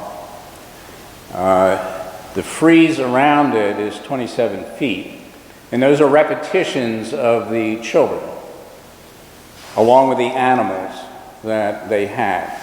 And that was his charge to make that. It was interesting, he had a pretty significant bill for his work, but he didn't carve it. And I think many of you are probably more familiar with sculpture and carvings than I am and how to do castings. But a sculptor who was very popular didn't have time to do his own carving. So what happened with this fountain was he did the carving in clay, a full-size model in clay. A caster that he would then pay would make a plaster mold of it. And this is the original plaster mold of that fountain that we found a copy online of the data that is in Smithsonian Institute. It has all of Keck's work. So there's the plaster mold. That then went to the Bronx, to carvers who came from Italy, named the Pizzarelli brothers. And just look at that, and I'm going to have a query for you a little bit later, the exquisite detail of that carving that was done by the Pizzarelli brothers. These are the carvers that all worked with Keck over time. In the center panel at the top are the Pizzarelli brothers. They were brought from Italy in around 1880 by their father, and they started their own business in the Bronx. They were commissioned by sculptors to do the end work of what the sculptor had designed. The lead in the family was this person here, Attilio. He actually turned out to be a sculptor in his own right, not just a carver. And much of his work is in the Metropolitan Museum of Art in New York City right now. So these were first-class people who did this work. The person on the right was not from the family of the Pizzarellis. His name was Arthur Lorenzani, and we'll talk about him in a minute. And he was commissioned to do something different than the other carvers. Lorenzani was commissioned to do these reliefs of the children who had not yet been born. So when this building was built, there was still work to be done to finish the building. So what was done was that Charles Keck hired Lorenzani, and this is from the Smithsonian Institute records of his work as it relates to this building. He hired Lorenzani to actually do the carving of the three surviving children. One daughter, Catherine, died when she was 7 months of age. Not the last to be born. I think she was the third from the end. So there was no relief made of her. But Lorenzani was paid by him to do the work. And how much was he paid? He was only paid $900 for those three roundels. That's all it was. Also interesting about this building, there isn't one, but there are two pans. There was a request by Charles Keck after this work was all done to make a duplicate of Pan, the bronze. He was so proud, Charles was so proud of his work that he wanted a copy made to send to an exhibit, a show in New York City to demonstrate the quality of his work. He asked permission of the Raskobs to do that. They said, fine, just can never be sold. Destroy it, but do not sell it. So what happened? That second copy is what you see here. That second copy ultimately was donated to the Brookgreen Gardens in Murrells, South Carolina, near Myrtle Beach. If none of you have ever been there, this is a wonderful place. Don't go to Myrtle Beach, it's kind of tacky. But if you go to South Carolina near that area, you will see a 9,100 acre outdoor garden that is full of sculpture work that have been donated by extraordinarily well-known artists. And it's just a maze. And the copy of Pan is there if you want to go there. So I asked you a question. Do you notice anything different, this is the first quiz question, between what I show you here and what you see here? Well, I think Tom explained that. This went down to Hartfield Hall, and you see it right here in the center of the lawn. And there it sat from 1932 until the property was sold in 1952, 2 years after Raskob died. As Tom said, there it is in the front lawn. Tom showed you that picture. He showed you the roundels on the front of the building, which are probably where these went. It then went as Tom explained, to the Robinsons' home in Avondale, and then back to here. Acid rain is what changed that from what you saw in the original drawings. 70 years of the 102 years of this life of this fountain were spent outdoors, plus probably 3 months in the summer over a period of 10 or 15 years here. So the fine detail that you see in some of the original drawings, it's not totally lost, but it's there, it's gone. And in a sense, the return back to Archmere has saved that fountain, because if it were there for another X number of years, it would have happened to this statue. The one on the right, these are from a park in New York City, and that's an original depiction of what that sculpture would have looked like and what it looks like right now, just from acid rain. And that's simply because marble is nothing more than calcium carbonate, heavily compressed, and it will disappear with time.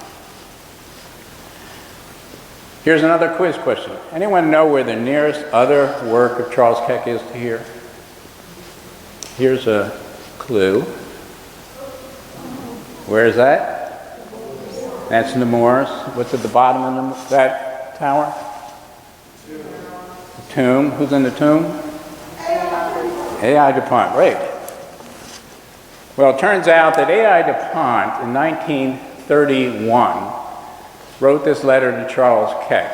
I won't read it, but basically it says, you know, I saw one of your works that was just revealed in Richmond, of President Tyler, his bust, and I really loved it. Interestingly, Mrs. DuPont knew that he had written this letter. Again, this is all documented in some detail, both at Higley and in the Smithsonian. And she remembered his fondness for that bust, so that when he passed away, the commission went to Charles Keck to the sarcophagus of A.I. DuPont. And this is actually from the Keck studio. It's not installed yet. And if you look very carefully, you can see they had laid a template where the lettering would go on the marble base of that sarcophagus. So this is a preview of what you would see if you went down to the crypt. Has anybody been in the crypt? Is there a dog in that crypt? No, maybe it's apocryphal. Dogs are buried. The dogs are not buried. They're nearby. Okay. That solves. It's pet dog is buried on the property. Well, if there is a sculpture of the dog, we know who did it, based on the records. We know, by the way, what the sarcophagus costs from the Smithsonian records. That tomb cost $15,000 for the sculpture work on the top. You'll notice that although Keck did the sculpture work, he didn't do the carving. The carving was done by Lorenzani, who was paid just $2,300. So it pays to be the sculptor, not necessarily the carver, when you do these things. Interestingly, what little information there is from the Smithsonian and Higley suggests that that dog, who exists somewhere, was carved by Lorenzani. And he did it for a pittance, and it was done after everything else was done. And there's the amount of money that was paid for that work, just $439.59. A bargain, to say the least. Are there other works of Charles Keck around the United States? There are many works of Charles Keck, literally hundreds of commissions around the United States. I passed by James B. Biddle Duke's statue in the quad at Duke University commonly. We know what that cost. That was $12,000. So for some reason he upped the charge 2 years later to A.I. DuPont for his work. He did the bust of Truman that's in the Senate wing. And interestingly, there's a long story of the relationship between the two of them, Charles Keck and Truman. They were very close friends. And I can't get into that story. And the entry gates to Columbia University are also Keck's work. I will just comment that he did the sarcophagus as well for James Biddle Duke. And I would tell you, if you have a chance and have not been to the Duke campus, marvelous place to visit. The chapel is outstanding. It's a reproduction of pretty much what you see at Princeton. The organ there, have you been there, Michael? The organ is magnificent. It's one of 3 actually in the chapel. But there's the old boy resting nicely. Actually, if you look at DuPont's, it's pretty much the same, they just changed the feature on the face. Other works of the Piccirillis, just to change gears a little bit, they became very famous. They did the Tomb of the Unknown Soldier, they carved that, and they carved the Lincoln Memorial, the entire interior of the Lincoln Memorial. What's the bottom line here? The bottom line is that the hands that carved this carved the Lincoln Memorial. Interesting relationship. There's Charles Keck. He died at the age of 75 in 1951, just a year after John Raskob's death. This is my clue, we're changing gears. When you're pushing 80, that's exercise enough. That's my philosophy. All right. Here's Henry. That's his brother. Actually, he's 2 years older than Charles. Henry did his apprenticeship and then ultimately opened a studio in Syracuse, New York. And I was on faculty at State University of New York for about 12 years during a fellowship period in oncology, children's oncology, and as a junior faculty member. He was well known in Central New York for his craftsman-style relationship to architects of Central New York. Particularly an architect, this is him by the way, his work was always hand-drawn by him first and then reproduced into the bigger picture. We are still looking for the original hand-drawing of this ceiling. It does exist, and chances are it's the great-grandson of his who has it. We just haven't been able to track him down. But we'll find it sooner or later. You see the detail. This is just a drawing you see on the right of a church in upstate New York. The architect he usually worked with was very well known, Wellington Ward. Lee and I, my wife, very temporarily had a Wellington Ward house for about 6 months that we wanted to convert to a McDonald's house. And when that conversion was done, we got this window, and that's now in our house. These are quite common in upstate New York, but they're marvelous works. It's east, west, home is best. It's a piece that's about like this. Why the skylight? I won't get into it. Tom went through this. It was, again, a reproduction concept that was a reproduction of the feel of being at the Hotel Ponce de Leon in St. Augustine. That's the current courtyard. Been maintained beautifully. A friend of mine is the librarian at Flagler University, and this is part of the campus of Flagler University in St. Augustine. This is the Pan American Union building that Tom had referred to as the concept of how this got going as a roof that would open and close.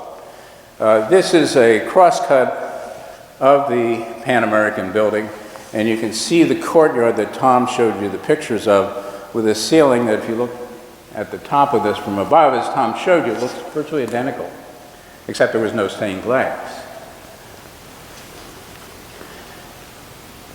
And this is what Tom had shown you, the same concept. This is the courtyard of the Pan American Union building with a fountain in the middle, a quartile center, tiled roof. And this is the Templa Rosa, as Tom showed you, Tabula Rosa. Tom showed you that Henry Keck was shown and said, put a roof on here that's stained glass. And if you notice, Tom showed you a comparative between these two buildings, the Pan American building.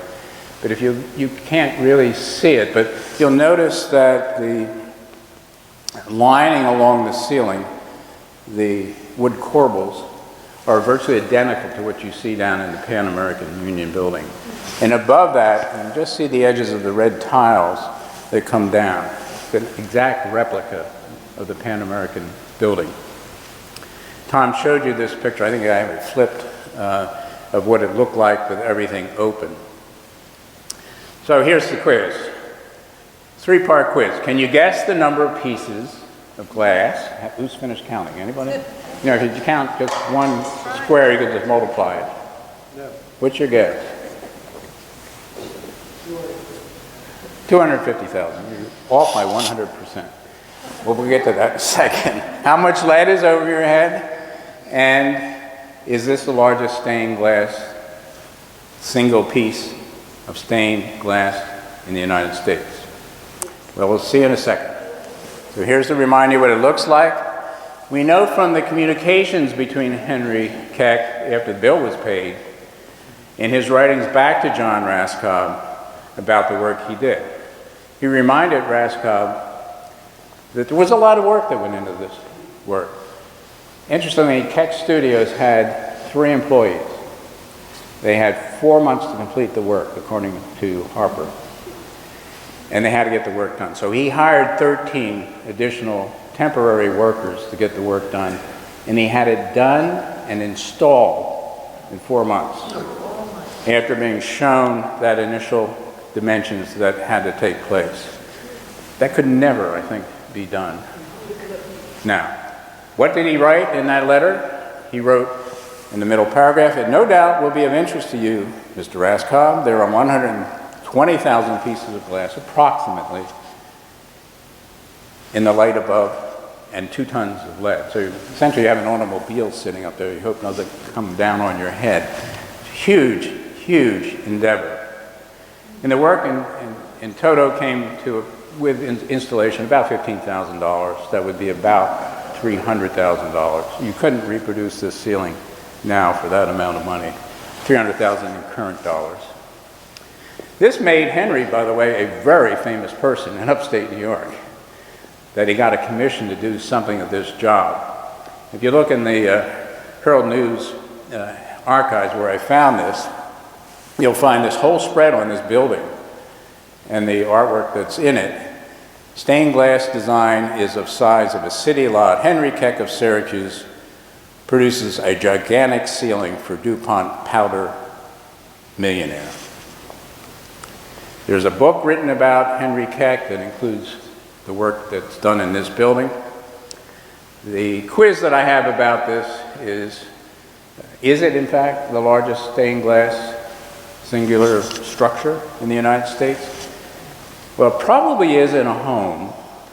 There's no records of this, but it probably is in a home. But the largest was just installed 2 years ago.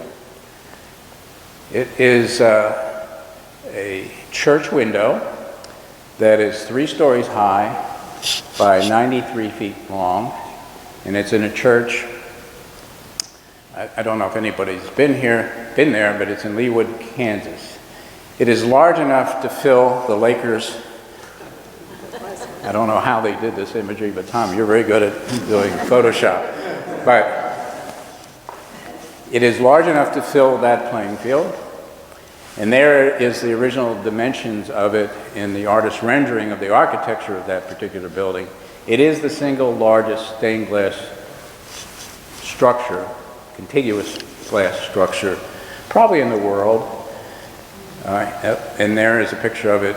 It faces south, so the sun moves across it during the day. It's a magnificent thing from what I hear, and probably is worth becoming a Methodist and going to see it.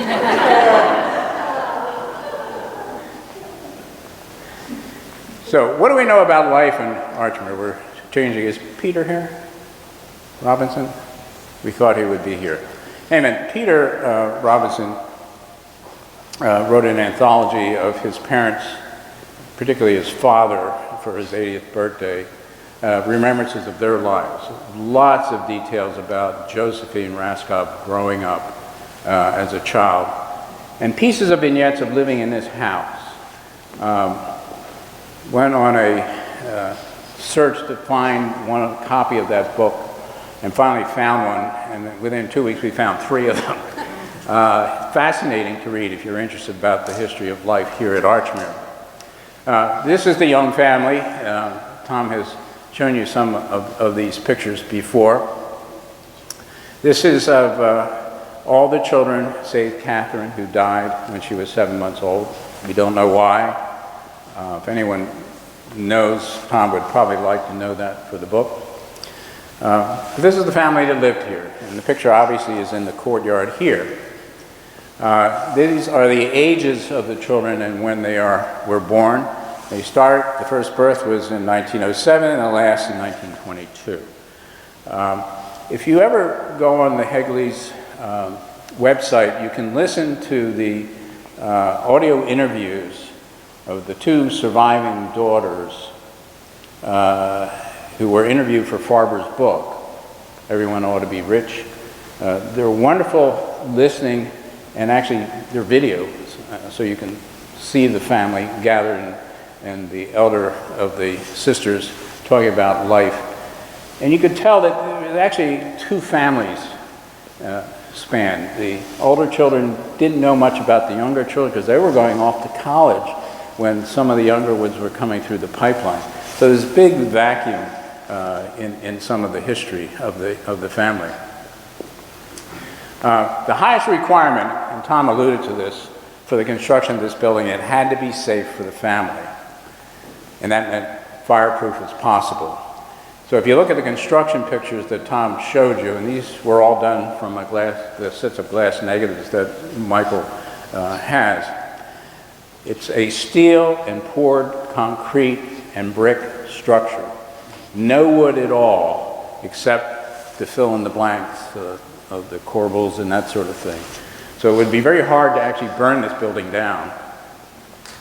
And as you look through, there's just nothing there that's inflammable. This is the living room over here. There's the plaster ceiling. Again, nothing is flammable, except for that $65,000 wood paneling that was put in afterwards. This is the children's wing up here, the nursery wing. Nothing flammable. Those beams are not wood, they're poured concrete. And as Tom alluded to, every door in this building has a steel plate in the center of it with paneling put over it, fireproof as such. The one 4-story staircase from basement up to the 3rd floor, it's not fireproof because it's open and probably wouldn't meet current codes if the building were built. There's nothing on that staircase that can burn. This is the hallway that Tom alluded to, and the hidden staircase that takes the children downstairs. But there was another purpose for that hallway, and that was to keep the children away from this balcony. So there's 2 doors into that hallway off of this upper loggia up there that could be locked, and the children would have to go down there and down here to get down here. And there would be ropes potentially across here not allowing them upstairs. So there was another safety feature. And there's that little staircase that Tom was talking about, which essentially is the children's staircase right up here on the left, where they were in that inner circle of not getting out here. And Tom reminded me the other night, there's another advantage of that. When you're having a ball and a party here, you don't want the kids around, so you lock them into the playroom, and they never came down. What was a day like in the life of the Raskob children? Well, the Robinson Remembrances books, Josephine tells us what an average day was like.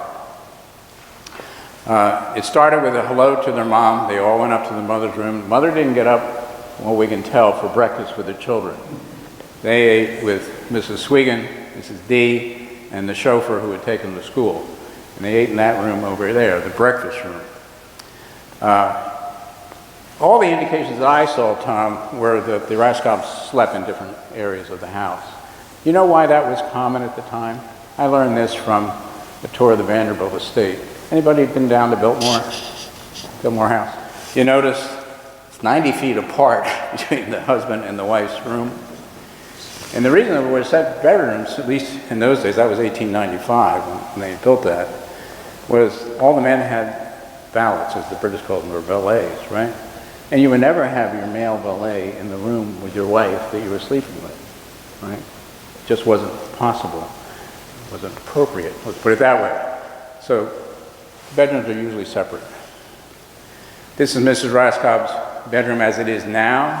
It's up in that corner over there. Children in the nursery would go down the hall, see her. The other children would come down, have breakfast, and they were off to school.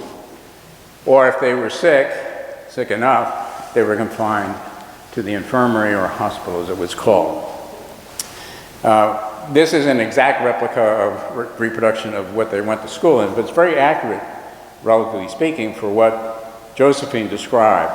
It was like a paddy wagon, she described. It was an enclosed box that had benches down each side and no window. Where did the children go to school, the younger children? Ursuline Academy, okay? Virtually all of them went to Ursuline Academy. And then when they, I think Ursuline then is the same as now, which is upper school is girls only, the lower school and middle school were girls and boys. So when they got older, they went off to boarding school. And they were all gone at that particular point. We know what, the reason I knew about what that vehicle probably looked like, I looked up in their catalog of all their cars, which is from around 1931, and there's one in there that mates with what I just described. What's a typical day? Well, after school they had 120 acres to deal with. The original estate was larger than it is now by quite a bit. But they had, their classroom was in here, their after school work was in here, or it was in the library. They could certainly go outside, plenty of ground out there. There are tons of images available to see the children to play outside. Of course, if it was a rainy day, they could come in here. And there are notations of Josephine, and one of their favorite things. Remember when you were young and you push the buttons on the elevator, and you get on, they push every button on the elevator? Well, the kids like to do that. They push every button on the annunciator. They would go around the building and push them all and drive the servants crazy. As Tom said, we had no bowling alley pictures, so the bowling alley over here is one from 1895. That is the one at Biltmore Estate. The Raskobs beat them by over a third because they had 3 bowling alleys here. There's a notation that the children used to get sleds and actually slide down these steps. That's what you do. And there is a notation, this is from Josephine Raskob's remembrances of the youngest daughter, which was Mary Louise Boo, of being put on the table and being asked by her father to cross all 20 feet when she was just about 14 months old at that particular point in time.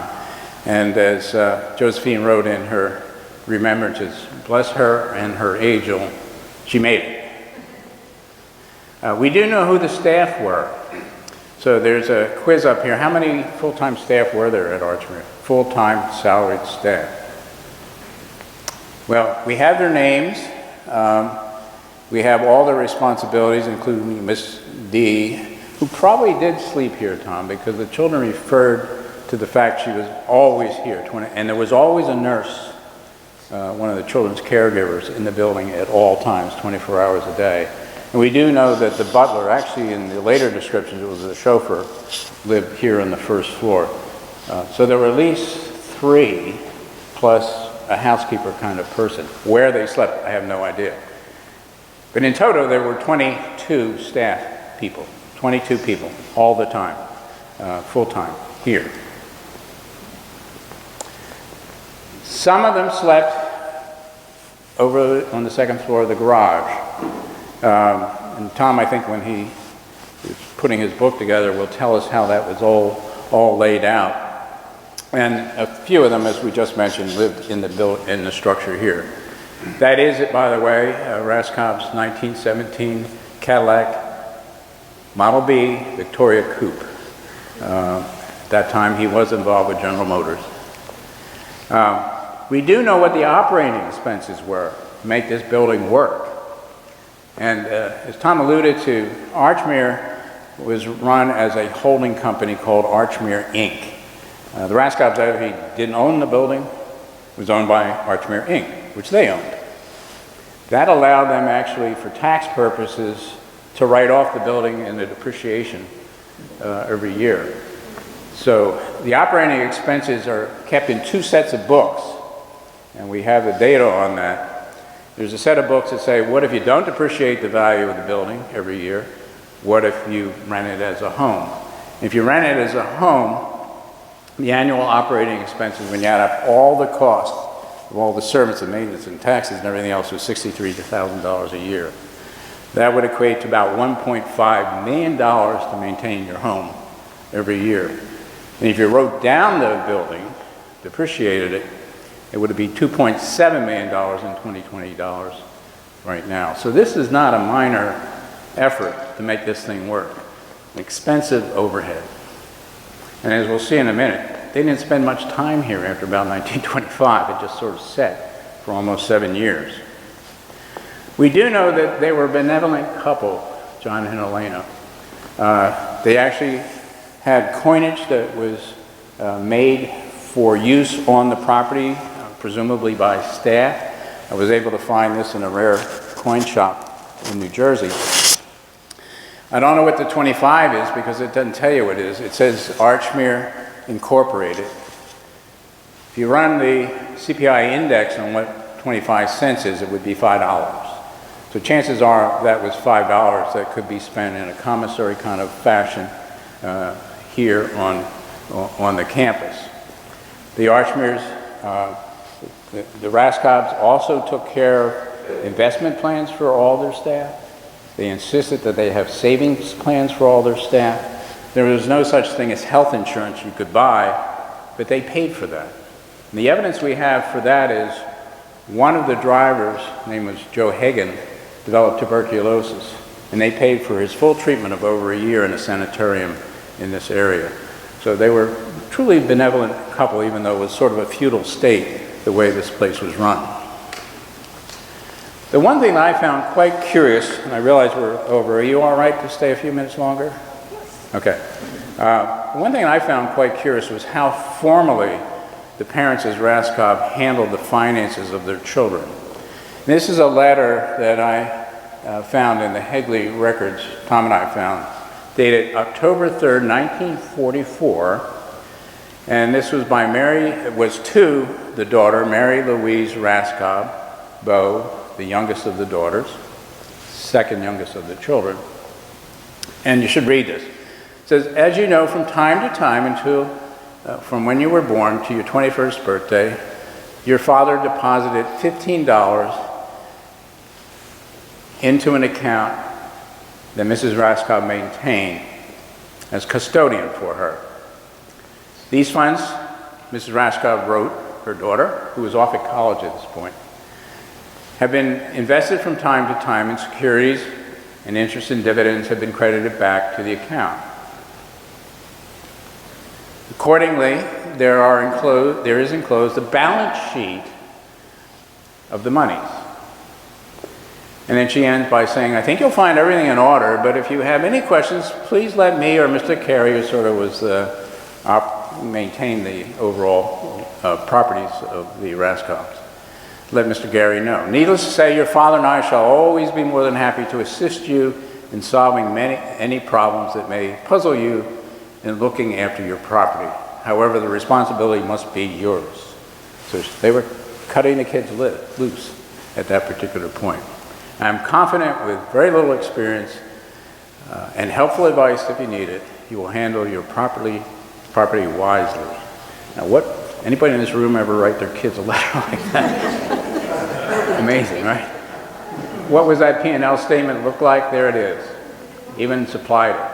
At $15 a month from birth to age 21 generated $84,928.04. For some reason, she owed money back to Archmere Inc., the daughter did, so it dropped down to $72,628. So she was even debited. Probably if she had a loan or something going on there, she had to repay. What do you think $84,000 in 1944 is now? CPI indicator. It's $1.25 million. So if you read Farber's book and that Ladies' Home Journal piece that he had written, he advised everybody in the United States to invest $15 a month in stocks and bonds, and you'd be a rich person by the time you retired. He did the exact same thing with his own kids. That's Mary Louise. She is the longest surviving child. She only died in 2017, so she lived a very long life. And I don't know how much of that $84,000 she retained. We're shifting gears, and I'll try and move along quickly now. The gardens. As you see from Tom's original picture of the area, this was the landscape that had to be filled in with beautiful gardens. And the family hired Ferruccio Vitali, a well-known landscape architect, to do the work.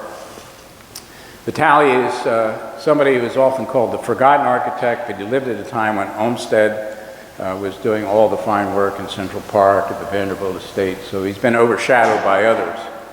He did a lot of the work for Longwood Gardens. The Italian water garden is a perfect example of his work. Magnificent, of course. Raskob eventually bought or leased, see along the river there, beyond the railroad tracks, all the land back to Naaman's Creek. All of that was to be developed into gardens. Was it?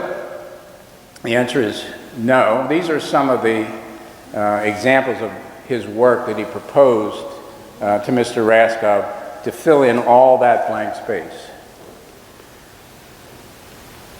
And this is the drawing down by the river. It included putting in a seawall. The circular diagrams you saw before were there. You probably can't see it. Tennis courts, golf course, all the way up to Naaman's Creek. What's beyond Naaman's Creek in those days? The Worth Steel Factory. Disincentive of doing some of this work.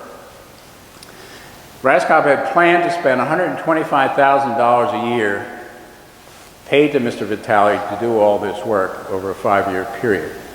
None of it got done except,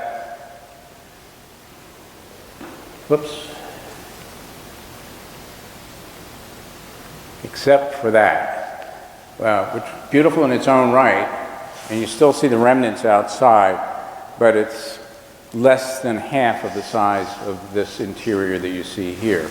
So for that magnificent work never got done. This is what it looks like right now. Still very beautiful and upscaled by Archmere itself. There were supposed to be other things built that were never built. For example, there was supposed to be a sea wall and a spot for airplanes to land on the property. Never got done. The idea of a seawall goes all the way back to 1912. They had been here just 2 years in the old Archmere that you saw before, when Raskob came up with the idea, well, let's open up the waterfront for a pier. That was on Myrtle Avenue, Tom showed you. So he had to ask all the neighbors for permission on Myrtle Avenue. And one of them clearly was a holdout. And a representative of that neighbor wrote a letter to Raskob in response to his request. I take this occasion to notify you that any such action, making a pier, would be deemed a trespass and opposed by the owners of the premises. Raskob thought, I can solve that problem. I'll just do whatever they need to have done. So he sent a letter saying, let's do some business here. Unfortunately, he also got a letter back 2 days later. The decision on the subject, this is from the same person, was reached after careful consideration, and it wasn't just based on some slight formality. Raskob was trying to get this deal done. He didn't get it done. No seawall. Fast forward to 1917. He tried again the idea of making a seawall that would accommodate all the work that Vitali had asked him to do. What happened there? Well, the price went up from $1,000 to $72,000. Price went up, and what happened? World War II broke out right around the time this was being finished. Now, I suspect, Tom, there's no documentation of this, had something to do with not finishing that waterfront. And the reason why is the federal government wanted that property to put in a gun installation to protect Philadelphia when the Germans came up with their submarines up the Delaware River. In fact, what did happen was there was an aviation field installed temporarily to train pilots to protect this part of the United States, and then taken down. So there was no seawall made. And finally, in 1928, Raskob has the idea once more, let's put a seawall in. So he writes to the engineering company asking for the right to build a very substantial seawall that went almost up to Naaman's Creek. And then something funny happened. There's his diagram of the seawall and the airport he wanted to have for his own use. It would have filled in all that space that you see up there and added 13 more acres to the property. What happened, the price for the seawall went up to $250,000, $1,000, $72,000, now $250,000. What did he do? He wrote back to that same fellow and said, after careful consideration, I decided to go ahead with these plans. Cost is excessive. And by the way, each year we're using this place less and less, and it's difficult to tell what the future may hold. So we're now at 1928, and that is a pivotal year for the Raskobs. July 5th, I'll give you the scenario in 1928. In June, without telling anybody other than his wife, he was asked to be the Democratic National Chairman and to run the campaign for Al Smith for the presidential election of 1928. He accepted that role on July 3rd. July 5th, 2 days later, his son is killed in an auto accident driving down the Hartfield house in Centerville. He had to make a decision what to do. He decided to stay as the Democratic National Chairman. He was fired from General Motors because General Motors didn't want to be involved with politics. So he left General Motors with tons of cash within 12 months of the stock market crashing. And he was very liquid at that particular time and lost virtually nothing during the Depression. He did run the campaign. Al Smith lost. This is a picture right here at Archmere. Archmere was the campaign headquarters for the 1928 election. So everything you see around you was the campaign headquarters. He lost the election. These two guys became best pals. They needed to know what they're going to do with the rest of their lives. So Raskob says, I'll give you a job, Al. You can run the tallest building in the world because I'm going to finance it, the Empire State Building. Raskob personally financed most of the liquid portion that was the major part of his estate when he died with the building of the Empire State Building. So the rest of his career was spent in his offices, which are on the 80th floor of the Empire State Building, which is said to be a reproduction of Michael's office because he liked it so much, including a fireplace, the only active working fireplace in the Empire State Building. Hard to believe, but he did he won. And it was shortly after that the family moved, lock, stock, and barrel. This building went on the market. Its asking price was $400,000. A lot of people expressed interest in this facility. It was perfect to be a tuberculosis sanitarium. Why? Any of you know who know how tuberculosis patients were cared for? They were put away voluntarily in sanatorium. What is it, John? Sorry about my Latin, I'm an Archmere grad. I don't know that stuff. But sanatoriums in that day were open air. You used to get exposed to the sun and the breezes and fresh air. What did they have? They had sleeping porches. You could open the roof here. It was a perfect location. Didn't become one, however. There were people looking at it for a Naval Academy, an order of nuns wanted it as a convent, and then several bed on the property as a boys' school. But Abbot Pennings literally beat them all by one day, the founder of the Norbertine Order here in the United States, Mother Abbey being in West Dupure, Wisconsin. He saw that another order of priests in Baltimore were ready to put money down. And they appeared to be ready to pay the asking price of $400,000, which Raskob is bottom line. I don't want a penny less than that. And he actually flew to Chicago to do the deal with Raskob and came up with enough of a property enough money to buy the property. The loss on the property was very real. Raskob lost $564,000 on the property. Archmere Inc. lost that much money on the property. So you can see what that turned into, a tax deduction as such. And the tax dolls were not that very different at that particular point in time. The Norbertine order virtually came up with no real cash to do this. These aren't quite accurate now that I've seen the original numbers that are in the biography of Father Pennings. There was a first mortgage that actually was underwritten by bonds up in Wisconsin by the Order of Priests. There was a donation by a friend, and they had to come up with $50 million in cash, which actually was a loan from a bank in Wisconsin. And Mr. Raskob took a second mortgage for $100 million on the property. Turns out the friend was Raskob. Okay.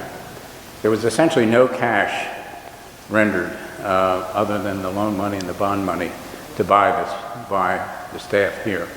The first class actually was put together in exactly 60 days, Michael. I don't know why we would worry about recruiting students for here. They found the whole class in 60 days. They bought the property in July and they had the class filled in September. The Raskobs then moved down to Maryland, to Hartfield House. The property was bought by the Russians. The Russians are coming. The Russians are coming. Tom alluded to this. The property is empty now. Chances are that the bas-relief, the roundels, are still in Maryland. I'd love to get into the property. You can't get into it. I drove down there about a year ago. You can't get near it. It's highly secure. It sits right at the intersection of the Chester and Corsica rivers. Beautiful property. So what happened? This is the next to last slide. To make a long story short, Raskob became involved with a number of different ventures in the 1940s, mining in the Southwest. Mrs. Raskob had terrible problems with reactive airway disease, asthma. She eventually moved to Tucson. JJR died on October 5th, a Sunday at Pioneer Point, and Helena died in 1963 after having remarried. I'll show you one final set of slides and then we're done. I apologize for going over time a little bit. Raskob maintained a friendship with all of his childhood friends throughout the years. He helped them to establish businesses. They needed money to get by. He sent them money. And these were lifelong relationships that he had. One of those relationships was with William Bewley, later Colonel William Bewley, a New York boy who grew up with Raskob just down the street in Lockport, New York. Both sort of average middle class, lower middle class family. But he was very successful too. He wrote a letter to Helena Raskob in January 1951. This would have been 3 months after Raskob had passed away. And he was bothered by the fact that after he had sent Helena a note of condolences and whatever, and had been to the funeral, that she never contacted him back. And you have to imagine that she had a lot on her hands at that time. The death, how to dispatch 3,000-acre property at Hartfield House in Maryland, what to do with the Empire State Building. Essentially, he owned it. What do you do with all that? So he wrote her a letter, though, saying, "It's such a pleasure to receive your letter." She finally wrote him back. "Truly, Helene, I wondered many times just what I had done in the past to cause your silence. I wrote you and your family on October 18th, that would have been 3 days after the death, expressing my feelings in a manner that I best knew how to do it after the terrible ordeal I had gone through after losing my best friend."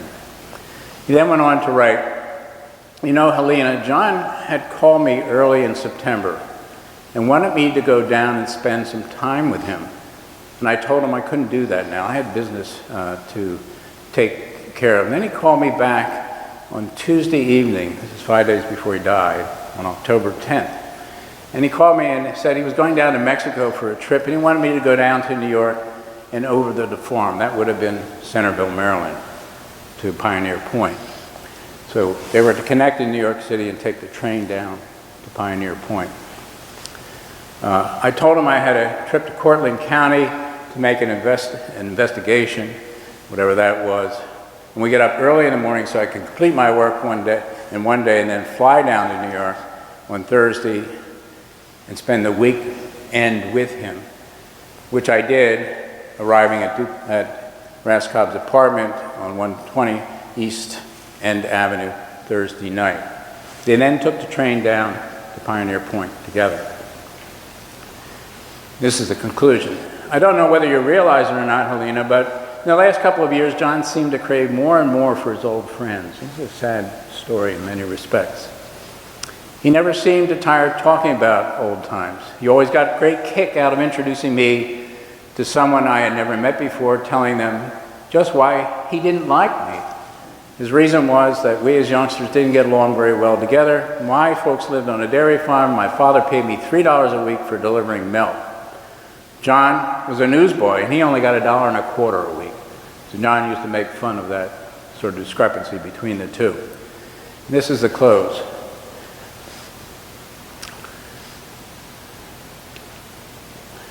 Knowing some of these things, Helena, you can understand just how it took my feet from under me as I stood there with my arms around him, John Raskob, begging him to speak as he gasped for breath the last couple of times. I just couldn't believe it because he seemed in perfect health.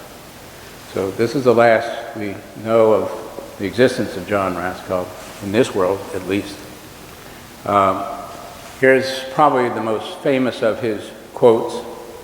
Those who read Farber's book said that Raskob had genuine pluck. You know that term? It's a term that isn't used very much. Spontaneity, willingness just to do things. Go ahead and do things. The bigger the better. If your fundamentals are sound, avoid procrastination. Do not quibble for an hour over things that might be done in minutes. However, if the issue at stake is large, stay as long as the next man, but go ahead and do things. This is the last photo that was taken of John Raskob. It was done by the famous portrait artist Karsh, and it was taken just a month before he died.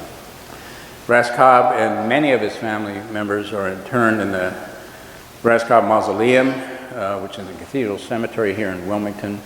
Helena is buried there as well as several of his children, the first being William, who was buried there a year after the mausoleum was completed. That was in 1928 that he was buried there.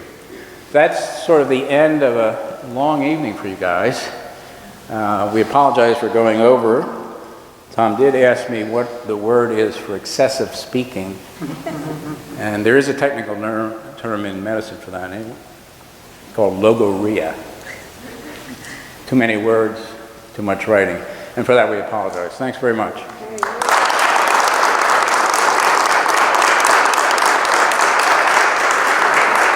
I have to leave it up to Michael. If you all want any questions, we'd be happy to stay behind, or if you want to ask any now, but I'll leave it to you, Michael. Yeah, and that might be the wise thing if you'd like to stay behind and ask questions of both Tom and Jim.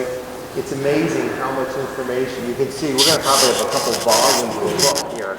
But before they go, I do have one more piece of history to share and a little gift for each of them. So the restoration and the Good job, Jim. Teamwork. If you remember what Tom said, Waddleton did all the woodwork and did also the hand carving of the furniture, the dining furniture in the house. And the use of the furniture actually used as set design. We found it in the attic a few years ago, well, some 10 years ago. One chair was painted completely white. We had to extract all the clean out of it. It was reupholstered in a similar material because it was all very tattered.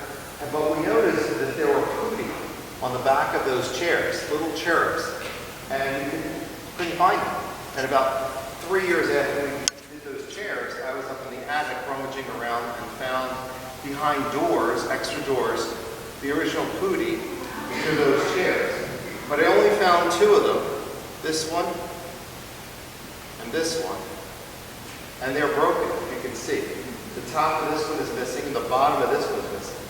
So 7 years ago, we went to Hagley Museum with our AP art students, and they showed us how to make molds of these guys. So we were able to recreate an entire hoodie, 4 molds that will fit on the back of those chairs from what we knew. And the kids were really fascinated by the fact they said, they don't match. And we said, well, why don't you do so? And they said, oh, it's because they're hand-carved, buddies. So each one of these are hand-carved. They're not going to be precise, but they're going to be close. So that's stage 1 of the, and this is going to be our next Spring Archmere article. But we're doing some stuff with our kids that's really interesting. So when these guys open up their packages, they're going to find miniature sizes of recreated cooties using our new 3-dimensional virtual printer in the art department that we won and scanned the image of that cootie, and it makes a file. That it's a file, so there's no more molds, there's no more all that stuff. It took 20 hours and 49 minutes to create these, which is about a 50% version of what was originally on those chairs, as a little memento.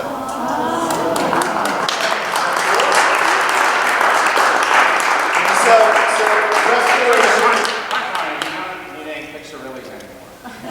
So it's fascinating because I think that the patio is in good hands.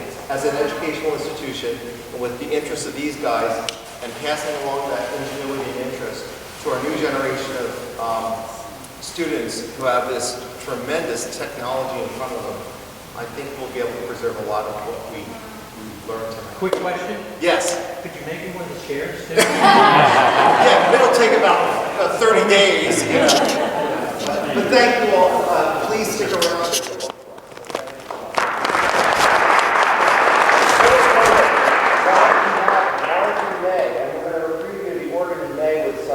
Really interesting people coming, more information.